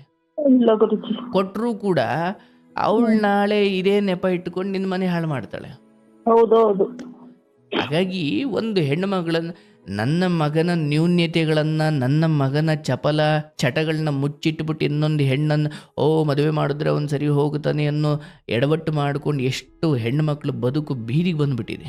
ಹೌದು ಗುರುಜಿ, ಇಲ್ಲೆಲ್ಲ ಹಂಗಂತ ಇದ್ರು. ಇಲ್ಲ ಈಗ ಇನ್ ನಮ್ಮ ಹೆಣ್ಮಕ್ಳಂಗೆ ಅಲ್ವಾ, ಮದುವೆ ಮಾಡ್ರೆ ಒಳ್ಳೆನಾಗ್ತದೆ, ಮಾಡಿ ಅಂತ ಅವ್ರಿಗೆ ಇವಾಗ ಎಲ್ಲ ಗೊತ್ತಾಯ್ತು. ಇವಾಗ ಅದೇ, ನಾಳೆ ಇವತ್ತು ಒಬ್ಬನಿಗೆ ಇಟ್ಟು ಹಾಕ್ತಿದ್ದೆ, ನಾಳೆಗೆ ಇಬ್ಬರಿಗೆ ಹಾಕ್ಬೇಕು, ಅವನ ಹೆಂಡತಿಗೂ ಸೇರಿ ಇಬ್ಬರಿಗೆ ಇಟ್ಟು ಹಾಕ್ಬೇಕಷ್ಟೇ. ನೀನು ಇಟ್ಟಾಕಿರ್ ಇರ್ಬೇಕಲ್ಲ ಗುರುಜಿ ಅವರು ಇವತ್ತಿನ ಕಾಲದಲ್ಲಿ. ಯಾರು ಅದು ಬೇರೆ ಲೆಕ್ಕ, ಅದು ಆಗದೇ ಇಲ್ಲ, ಅದು ಬೇರೆ ಲೆಕ್ಕ, ಸುಮ್ಮನೆ ಹೇಳಿದೆ ಅಷ್ಟೇ. ಹಾಗಾಗಿ ಈತ ವಯಸ್ಸಿನಲ್ಲಿದ್ದಾನೆ, ತೋಳ್ಬಲ ಇದೆ, ಅವನ ಚಟಕ್ಕೆ ಬೇಕಾಗೋಷ್ಟು ದುಡ್ಡುಕೊಳ್ಳೋಷ್ಟು ಶಕ್ತಿ ಇದೆ. ಮುಂದಿನ 4 ವರ್ಷಗಳ ಕಾಲ ನೀನು ಈ ವಿಚಾರದಲ್ಲಿ ಒಳ್ಳೇದೇನು ನಿರೀಕ್ಷೆ ಮಾಡಂಗಿಲ್ಲ. ಹೌದು ಗುರುಜಿ, ಅವಾಗ್ಲೂ ಇದೇ ಮಾತು ಹೇಳಿದ್ರಿ ಗುರುಜಿ ನೀವು. ಅದನ್ನೇ ಹೇಳ್ತಾ ಇದ್ದೀನಿ. ಅಲ್ಲಿಗೆ ಕಾಲದ ಹೊಡೆತ ಬಿದ್ದು ಅದು ಸರಿ ಹೋಗುತ್ತೆ. ಅಂದ್ರೆ ಪ್ರಾಣಕ್ಕೇನು ತೊಂದರೆ ಇಲ್ಲ, ಕಾಲದ ಹೊಡೆತ ಬಿದ್ದು ಒಳ್ಳೆ ರೀತಿಯಲ್ಲೇ ಆಗುತ್ತೆ. ಬಟ್ ಗಂಡನ ವಿಚಾರದಲ್ಲಿ ನೀನು ಮಗನನ್ನ ಒಂದು ವೇಳೆ ಅವನನ್ನ ತ್ಯಜಿಸು, ಗಂಡನನ್ನ ತ್ಯಜಿಸಬೇಡ. ಯಾಕಂದ್ರೆ ನೋಡು ತಾಯಿ, ನಮ್ಮ ಜೀವನ ಸಾರ್ಥಕತೆ ನನ್ನ ಮಗನಿಗೆ ನಾನು ಸೇವೆ ಮಾಡಿದೆ, ಗಂಡನಿಗೆ ಸೇವೆ ಮಾಡಿದೆ ಅಲ್ಲ, ಧರ್ಮದಲ್ಲಿರೋರಿಗೆ ಸೇವೆ ಮಾಡಬೇಕು. ಧರ್ಮ ಅಂದರೆ ಅವತ್ತಿಂದ ದುಡ್ದು ಏನು ಪ್ಯಾರಾಲಿಸಿಸ್ ಆಗಿದ್ದು ಅಥವಾ ಲಕ್ವ ಹೊಡೆದಿದ್ದೇನು ನಾವೇ ಬೇಡ್ಕೊಂಡು ಬರ್ಸ್ಕೊಂಡಿದ್ದೇನಲ್ಲ, ಹೌದಲ್ಲವಾ? ಮಗನ ಚಟ ಅದು ಅವನ ಆಸಕ್ತಿ, ಅವನ ಚಟ ಅಥವಾ ಅವನು ತಂದುಕೊಂಡಿರೋದು. ಗಂಡಂದ ಹಾಗಲ್ವಲ್ಲವ? ಹಾಗಾಗಿ ಇಲ್ಲಿ ಯಾರಿಗೆ ನನ್ನ ಸೇವೆ, ನಿನ್ನ ಕಣ್ಣೀರು ಇಲ್ಲಿ ಯಾರಿಗೂ ಅವಶ್ಯಕತೆ ಇಲ್ಲ. ಗಂಡನಿಗೆ ನಿನ್ನ ಸೇವೆ ಮಾಡು.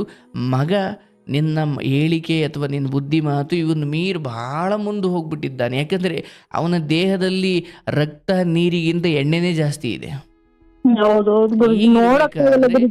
ಈಗಿರ್ಬೇಕಾದ್ರೆ ಅವನು ಕಾಲದ ಹೊಡೆತಕ್ಕೆ ಮಾತ್ರ ಅಲ್ಲೊಂದು ಮುಂದೆ ಇನ್ನೊಂದು ಸ್ವಲ್ಪ ಸಮಯ ಬೇಕು, ಸ್ವಲ್ಪ ಏನು ಜಾಸ್ತಿನೇ ಬೇಕು.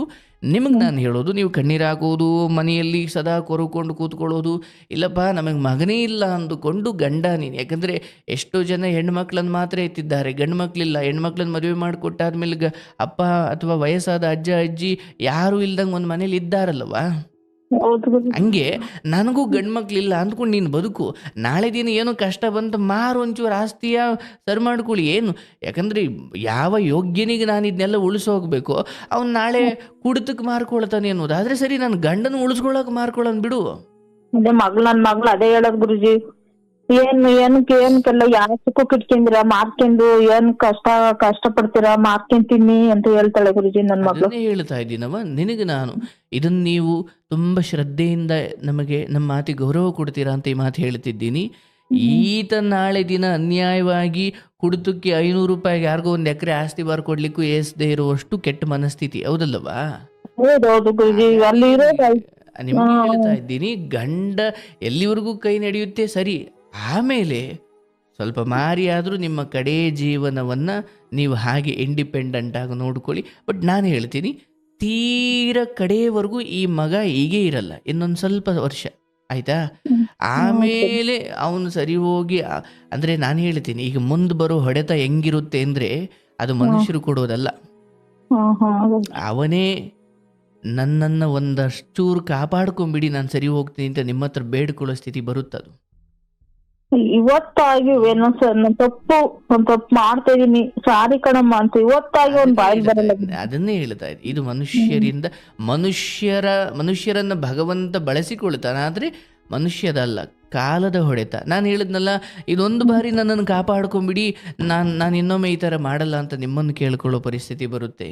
ಆದರೆ ಪ್ರಾಣಕ್ಕೇನು ಅಪಾಯ ಇಲ್ದಂಗೆ ಬರಲಿ, ನಿನ್ನ ಮನೆ ಬೆಳಗ್ಲಿ. ಯಾಕಂದರೆ ಅಲ್ಲೂ ದೀಪ ಹಚ್ಚಕ್ಕೆ ಒಂದು ಕುಡಿ ಬೇಕಲ್ಲವಾ? ಬೇಕು ಗುರುಜಿ. ಅದಕ್ಕೆ ನಾನು ಅದನ್ನು ತುಂಬ ಹರೈಕೆಯಾಗಿ ಹೇಳ್ತಾ ಇದ್ದೀನಿ. ಆದರೆ ಅದಕ್ಕಿನ್ನೂ ಸಮಯ ಬೇಕು. ಅದೀಗ ಏನಾಗ್ತಿದೆ, ಯಾವುದೇ ಆಗಲಿ ತುಂಬ ಪೀಕಿಗೆ ಹೋಗಿ ಅದು ಆರೋಗುತ್ತೆ. ಬಟ್ ಅದು ಸಾವು ಅಂತ ತಗೊಳ್ಬೇಡಿ, ತುಂಬ ಪೀಕಿಗೆ ಹೋಗಿ ಅದು ಪೆಟ್ಟು ತಿನ್ನುತ್ತೆ, ಆಯ್ತಲ್ಲ?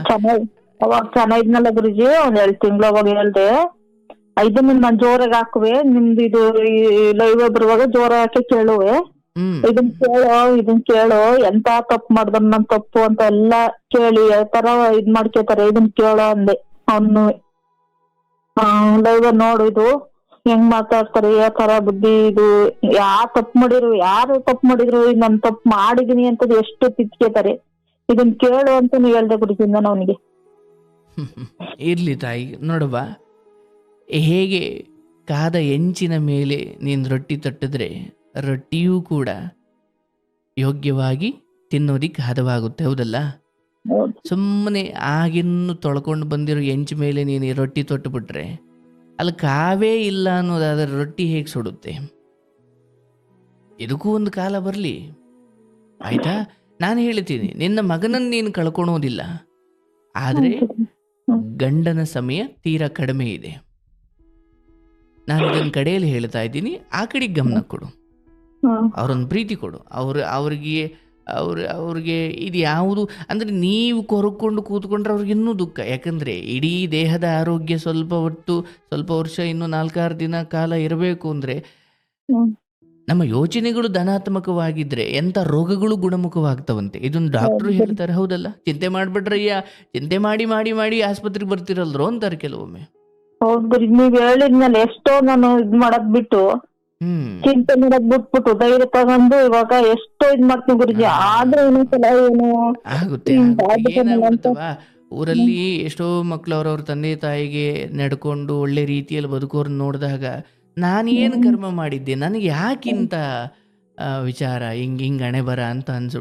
ಅದಕ್ಕೆ ತಾಯಿ, ವಿದ್ಯೆ ಬೇರೆ, ನಿನ್ನ ಮಗನ MCom ಆ ಶಾಲೆಯ ಶಿಕ್ಷಣ ಬೇರೆ. ನಾನು 1 ರೂಪಾಯಿ 1ನೇ ಕ್ಲಾಸ್ಗೆ ಹೋಗದೆ ಇದ್ರು ನನ್ನ ತಂದೆಯ ನೋವು ನನಗೂ ನೋವು ಅಂತ ಅಂದುಕೊಳ್ಳದೆ ಹೋದ್ರೆ ಅದು ಏನು MCom ಓದಿ ಏನು ಪ್ರಯೋಜನವಾ? ಹೌದು ಗುರುಜಿ, 3 ಮಕ್ಕಳು ಬಟ್ಟೆ ಹೊಲ್ದು ಇವಾಗ ಎಲ್ಲ ಜೈಂಟ್ ಎಲ್ಲಾ ನೋವು ಗುರುಜಿ. ನನಗೆ ಓದಿಸಿ ಎಲ್ಲ ಮಾಡ್ದೆ ಗುರುಜಿ. ನಾನು ಇವಾಗ ನಾನು ಏನ್ ಮಾಡ್ತೀನಿ ಗುರುಜಿ? ಅದೇ ನನ್ನ ನೋವು ತುಂಬಾ. ಇರ್ಲಿ ತಾಯಿ, ನಾನು ಹೇಳ್ತೀನವ, ನೀವು ಅವತ್ತು ಮಿಷಿನ್ ತೊಳೆದು ಒಂದೊಂದು ಒಂದೊಂದು ಒಂದೊಂದು ನೂಲು ಒಂದೊಂದು ಹೊಲಿಗೆನೂ ಲೆಕ್ಕ ಹಾಕಿ ನಿನ್ನ ಮಕ್ಕಳನ್ನು ಸಾಕಿದ್ದೀಯಾ. ಆದರೆ ಅದಕ್ಕೆ ಭಗವಂತ ಖಂಡಿತ ದ್ರೋಹ ಮಾಡೋದಿಲ್ಲ. ನಾನು 4 ವರ್ಷ ಅಂತ ಹೇಳಿದ್ದೀನಿ, ಸ್ವಲ್ಪ ಸಮಾಧಾನವಾಗಿರು. ಬದುಕೇನು ನಾಳೆನೇ ಮುಗ್ದೋಗಲ್ಲ. ಹೌದು. ಅವನು ನೀನು ಸಾಯುವ 2 ವರ್ಷದ ಮುಂಚೆ ಅವನು ಬದಲಾದ ಕಡೆ 2 ವರ್ಷ ನಿನಗೆ ಅವನಿಂದ ಪ್ರೀತಿ ಸಿಕ್ಕರೂ ಕೂಡ ಹಳೆ ನೋವನ್ನೆಲ್ಲ ಮರೆಯುವಷ್ಟು ಪ್ರೀತಿ ಸಿಗ್ಬೋದೋ ಏನೋ, ಯಾರಿಗೆ ಗೊತ್ತು. ನಾನು ಹೇಳೋದು, ಇವತ್ತಿರೋ ಈ ಪರಿಸ್ಥಿತಿಯನ್ನೇ ಶಾಶ್ವತ ಅಂತ ಭಾವಿಸ್ಬೇಡವ್ವ. ಓ ಜೀವನ ಪೂರ್ತಿ ನಿಂಗೆ ಮಗ, ಹಿಂಗೆ ನಾನು ಹಿಂಗೆ, ನಾನು ಹತ್ಕೊಂಡು ಕೂತ್ಕೊಳೋದು, ಅವ್ನು ಕುಡ್ಕೊಂಡು ಕೂತ್ಕೊಳೋದು ಇಲ್ಲ. ನಡೆಯುತ್ತೆ, ಒಳ್ಳೇದು ನಡೆಯುತ್ತೆ. ಆದರೆ ನಿನಗೆ ಅವತ್ತು ಹೇಳಿದ್ದೆ, ಇವತ್ತು ಹೇಳಿದ್ದಾರೆ, ಕೇವಲ ಗಂಡ ನಿನ್ನ ಸೇವೆಗೆ ಅರ್ಹರಿದ್ದಾರೆ. ಈಗ ಮಗನ ವಿಚಾರ ಏನಿದೆ, ಅವನು ಎಲ್ಲಿ ಬಿದ್ದ, ಎಲ್ಲೆದ್ದ, ಅಲ್ಲಿ ಯಾರೋ ಹೊಡೆದ್ರು, ಇಲ್ಲೇನೋ ಜಗಳ, ಯಾವುದಕ್ಕೂ ತಲೆ ಹಾಕೋಬೇಡ. ನಾನು ಹೇಳ್ತೀನಿ, ನನಗೆ ಮಗನೇ ಇಲ್ಲ, 2 ಹೆಣ್ಮಗಳು, ಒಬ್ಬ ಗಂಡನ ಸೇವೆ ಮಾಡ್ಕೊಂಡಿದ್ದೀನಿ, ಇಷ್ಟೇ. ಅದೇ ನಾನು ಇವಾಗ ಅದೇ ಗುರುಜಿ, ಎಲ್ಲರೂ ಹೋಗ್ಲಿ ಎಲ್ಲರೂ ಬಿಡ್ಲಿ, ಆ ತಲೆ ಕೆಡ್ಸ್ಕೊಳ್ಳಲ್ಲ. ಇವಾಗ ಏನು ಹೇಳಕ್ ಹೋಗಲ್ಲ. ಮನೆಗ್ ಬಂದ್ರು ಬಂದು ಮಲಕ್ಕಿಂದ ಬೇಡ, ಅಡಿಗೆ ಮಾಡಿಡು. ಒಬ್ಬ ತಾಯಿಯಾಗಿ ಅನ್ನಕ್ಕೆ ಕೊರತೆ ಆಗುವುದು ಬೇಡ.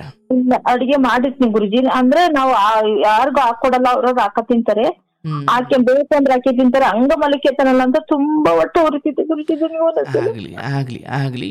ಆದ್ರೆ ಈಗ ನಾನು ಹೇಳೋದವ, ತಾಯಿಗಿಂತ ಧರ್ಮದ ಜಾಗದಲ್ಲಿ ನಿಂತು ಯೋಚನೆ ಮಾಡು. ಧರ್ಮವೇ ಶ್ರೇಷ್ಠವಾದದ್ದು. ಸಂಬಂಧಗಳು ಕ್ಷಣಿಕ, ಆಯ್ತಾ. ಯಾವ ಸಂಬಂಧಗಳಾದರೂ ಕೂಡ ಧರ್ಮದ ತಳಪಾಯ ಅದಕ್ಕಿಲ್ಲ ಅಂದರೆ ಅವು ತುಂಬ ದಿನ ಆ ಮನೆಗಳು, ಆ ಸಂಬಂಧಗಳು ಉಳಿಯೋದಿಲ್ಲ. ನಿನ್ನ ಮಗನ ವಿಚಾರವಾದರೂ ಅಷ್ಟೇ. ಎಲ್ಲಿ ಧರ್ಮ ಇದೆಯೋ ಅಲ್ಲಿ ಜಯ ಇದೆ. ಯಥೋ ಧರ್ಮ ತಥೋ ಜಯ. ಎಲ್ಲಿ ಶುದ್ಧ ನಡವಳಿಕೆ ಇದೆಯೋ ಅಲ್ಲಿ ಒಳ್ಳೆಯ ಜೀವನ ಇದ್ದೇ ಇರುತ್ತೆ. ತಿಳುವಳಿಕೆ ಕಡಿಮೆ ಆದರೂ ಕೂಡ ನಡವಳಿಕೆ ಶ್ರೇಷ್ಠವಾಗಿರಬೇಕು. ನಿನ್ನ ಮಗನಿಗೆ ತಿಳುವಳಿಕೆ ಇರ್ಬೋದು, ನಡವಳಿಕೆನೇ ಇಲ್ಲ ಅಂದರೆ ತಿಳುವಳಿಕೆ ತಂಡು ಏನು ಮಾಡ್ತೀಯಾ? ಹಾಗಾಗಿ ಆ ತಿಳುವಳಿಕೆಗೆ ಶಾಲೆಯಲ್ಲಿ ಕಲ್ತಿರೋದಲ್ಲ, ಇನ್ನೊಂದು ಸ್ವಲ್ಪ ವರ್ಷ ಅವನಿಗೆ ಕಾಲದ ತಿಳುವಳಿಕೆ ಕೊಡುತ್ತೆ. ಈಗ ನೀವು, ನನ್ನ ಕಳಕಳಿ ಇಷ್ಟೇ, ನಾಳೆ ಆತ ಬದಲಾಗಿದ್ದನ್ನು ನೋಡಿ ಆನಂದಿಸಿ ಒಂದೊಳ್ಳೆ ಜೀವನವನ್ನು ಅವನಿಗೆ ಕಟ್ಟಿಕೊಡ್ಬೇಕಂದ್ರೆ ನೀವು ಆರೋಗ್ಯವಾಗಿರಬೇಕು. ನಾನೇನು ಹೇಳ್ತಿದ್ದೀನಿ ಅಂದರೆ, ಹಾಗೆ ಒಂದು ಹದವಾದ ಸಮಯ ಬರುತ್ತೆ. ಆಗ ತಕ್ಷಣ ಇಲ್ಲಿ 30ನೇ ವಯಸ್ಸಲ್ಲಿ ಮಾಡಬೇಕಾದ ಕೆಲವು ಆತನ ಮದುವೆ ಅಥವಾ ಕೆಲವು ಇನ್ನಿತರ ವಿಚಾರಗಳನ್ನು ಮುಂದಿನ 4 ವರ್ಷ ಆದಮೇಲೆ 1 ವರ್ಷದಲ್ಲಿ ಮಾಡಿ ಮುಗಿಸಬೇಕು ಅಂದರೆ ನೀವು ಆರೋಗ್ಯವಾಗಿರಬೇಕು. ಹಾಗಾಗಿ ಭರವಸೆ ಇಡಿ, ಕೃಷ್ಣನ ಮಾತಿನ ಮೇಲೆ ಭರವಸೆ ಇಡಿ, ಒಳ್ಳೆಯದಾಗುತ್ತೆ. ಮಗನ ವಿಚಾರದಲ್ಲಿ ಈಗ ನೀವು ಬೈಲಿಕ್ಕೂ ಹೋಗಬೇಡಿ, ಪ್ರೇಮಿಸ್ಲಿಕ್ಕೂ ಹೋಗಬೇಡಿ, ಅನ್ನ ಮಾಡಿಡಿ. ಆದರೆ ನೀವು ನಿಮ್ಮ ಗಂಡನ ವಿಚಾರದಲ್ಲಿ, ಮಗ ಹಿಂಗೆ ನೋಡ್ತಿಲ್ಲ, ಮಗ ಹಂಗೆ ಮಾಡ್ದೆ ಹಿಂಗೆ ಮಾಡ್ದ, ಪುಣಾತ್ರ ಮಕ್ಕಳು ಬೇರೆಯವ್ರ ಮಕ್ಕಳೆಲ್ಲ ಹಂಗಿದ್ದಾರೆ ಹಿಂಗಿದ್ದಾರೆ ನೋಡವಾ, ನಾನು ಹಾಗೆ ಹೋಲಿಕೆ ಮಾಡಿಕೊಂಡು ಕೂತ್ಕೊಂಡ್ರೆ ಯಾವುದೋ ಒಂದು ವಿಚಾರದಲ್ಲಿ ನಿನ್ನ ಗಂಡನ್ನು ನೀನು ಬೈಕಂಡೇ ಕೂತ್ಕೊಬೇಕಾಯ್ತತೆ. ಇಲ್ಲ ಗುರುಜಿ, ಅವ್ರಿಗೂ ಇವಾಗ ತುಂಬಾ ಬೇಜಾರಾಗ್ಬಿಟ್ಟಿದೆ ಗುರುಜಿ. 5 ಸಾವಿರ ಇಸ್ಕೊಂಡು ಯಾವ ತರ ಮಾಡ್ಬಿಟ್ಟಲ್ಲ, ಅವ್ರಿಗೂ ತುಂಬಾ ಬೇಜಾರಾಯ್ತು. ನೀವ್ ಏನು ಮಾತಾಡ್ಬೇಡಿ, ಇನ್ನ ಏನು ಇದ್ ಮಾಡ್ಬೇಡಿ, ಸುಮ್ನಿರೋನ್, ಎಲ್ಲಾರು ಹೋಗ್ಲಿ ಎಲ್ಲಾರು ಬರ್ಲಿ, ಆಮೇಲೆ ಊಟಕ್ಕೆ ಬಾ ಅಂತ ಕರೀತಾರೆ. ಆವಾಗ ಬಂದು ಅಕ್ಕ ತಿಂತಾನೆ ಇಲ್ಲ, ಒಂದೊಂದ್ ಟೈಮ್ ಹಂಗ ಮಲಿಕೆ ಬಿಡ್ತಾನೆ ಗುರುಜಿ. ಇದು ಹೊಟ್ಟೆ ಉರಿತಿದೆ ನನಗೆ. ಚಟದಲ್ಲಿರೋ ಯಾವುದೇ ಮನುಷ್ಯ ಅವನು ಒಂದು ಹಂತದಲ್ಲಿ ಬಿಡಬೇಕು ಅಂತ ಅನಿಸುವ ಪರಿಸ್ಥಿತಿ ಎಲ್ಲರಿಗೂ ಬರುತ್ತೆ. ಆದರೆ ಕೆಲವರು ಯಾಕೆ ಹಾಗೇ ಜೀವನ ಪೂರ್ತಿ ಉಳ್ಕೊಂಡ್ಬಿಡ್ತಾರೆ ಅಂದರೆ, ಅವ್ರು ಅಂದುಕೊಂಡಿದ್ದಾರೆ ಈ ಚಟ ನನ್ನನ್ನು ಹಿಡ್ಕೊಂಡ್ಬಿಟ್ಟಿದೆ, ಬಿಡ್ತಾ ಇಲ್ಲ ಅಂತ. ಆದರೆ ಸತ್ಯ ಏನಂದ್ರೆ, ಇವರು ಚಟವನ್ನು ಹಿಡ್ಕೊಂಡಿದ್ದಾರೆ. ಹೇಗಂದ್ರೆ, ಒಂದು ತೆಂಗಿನ ಮರ ತಪ್ಕೊಂಡ್ಬಿಟ್ಟು ಅಯ್ಯೋ ತೆಂಗಿನ ಮರ ನನ್ನ ಹಿಡ್ಕೊಂಡಿದೆ ಅಂದ್ರೆ ಅದೆಷ್ಟು ಮೂರ್ಖತನ ಅಲ್ವೇ?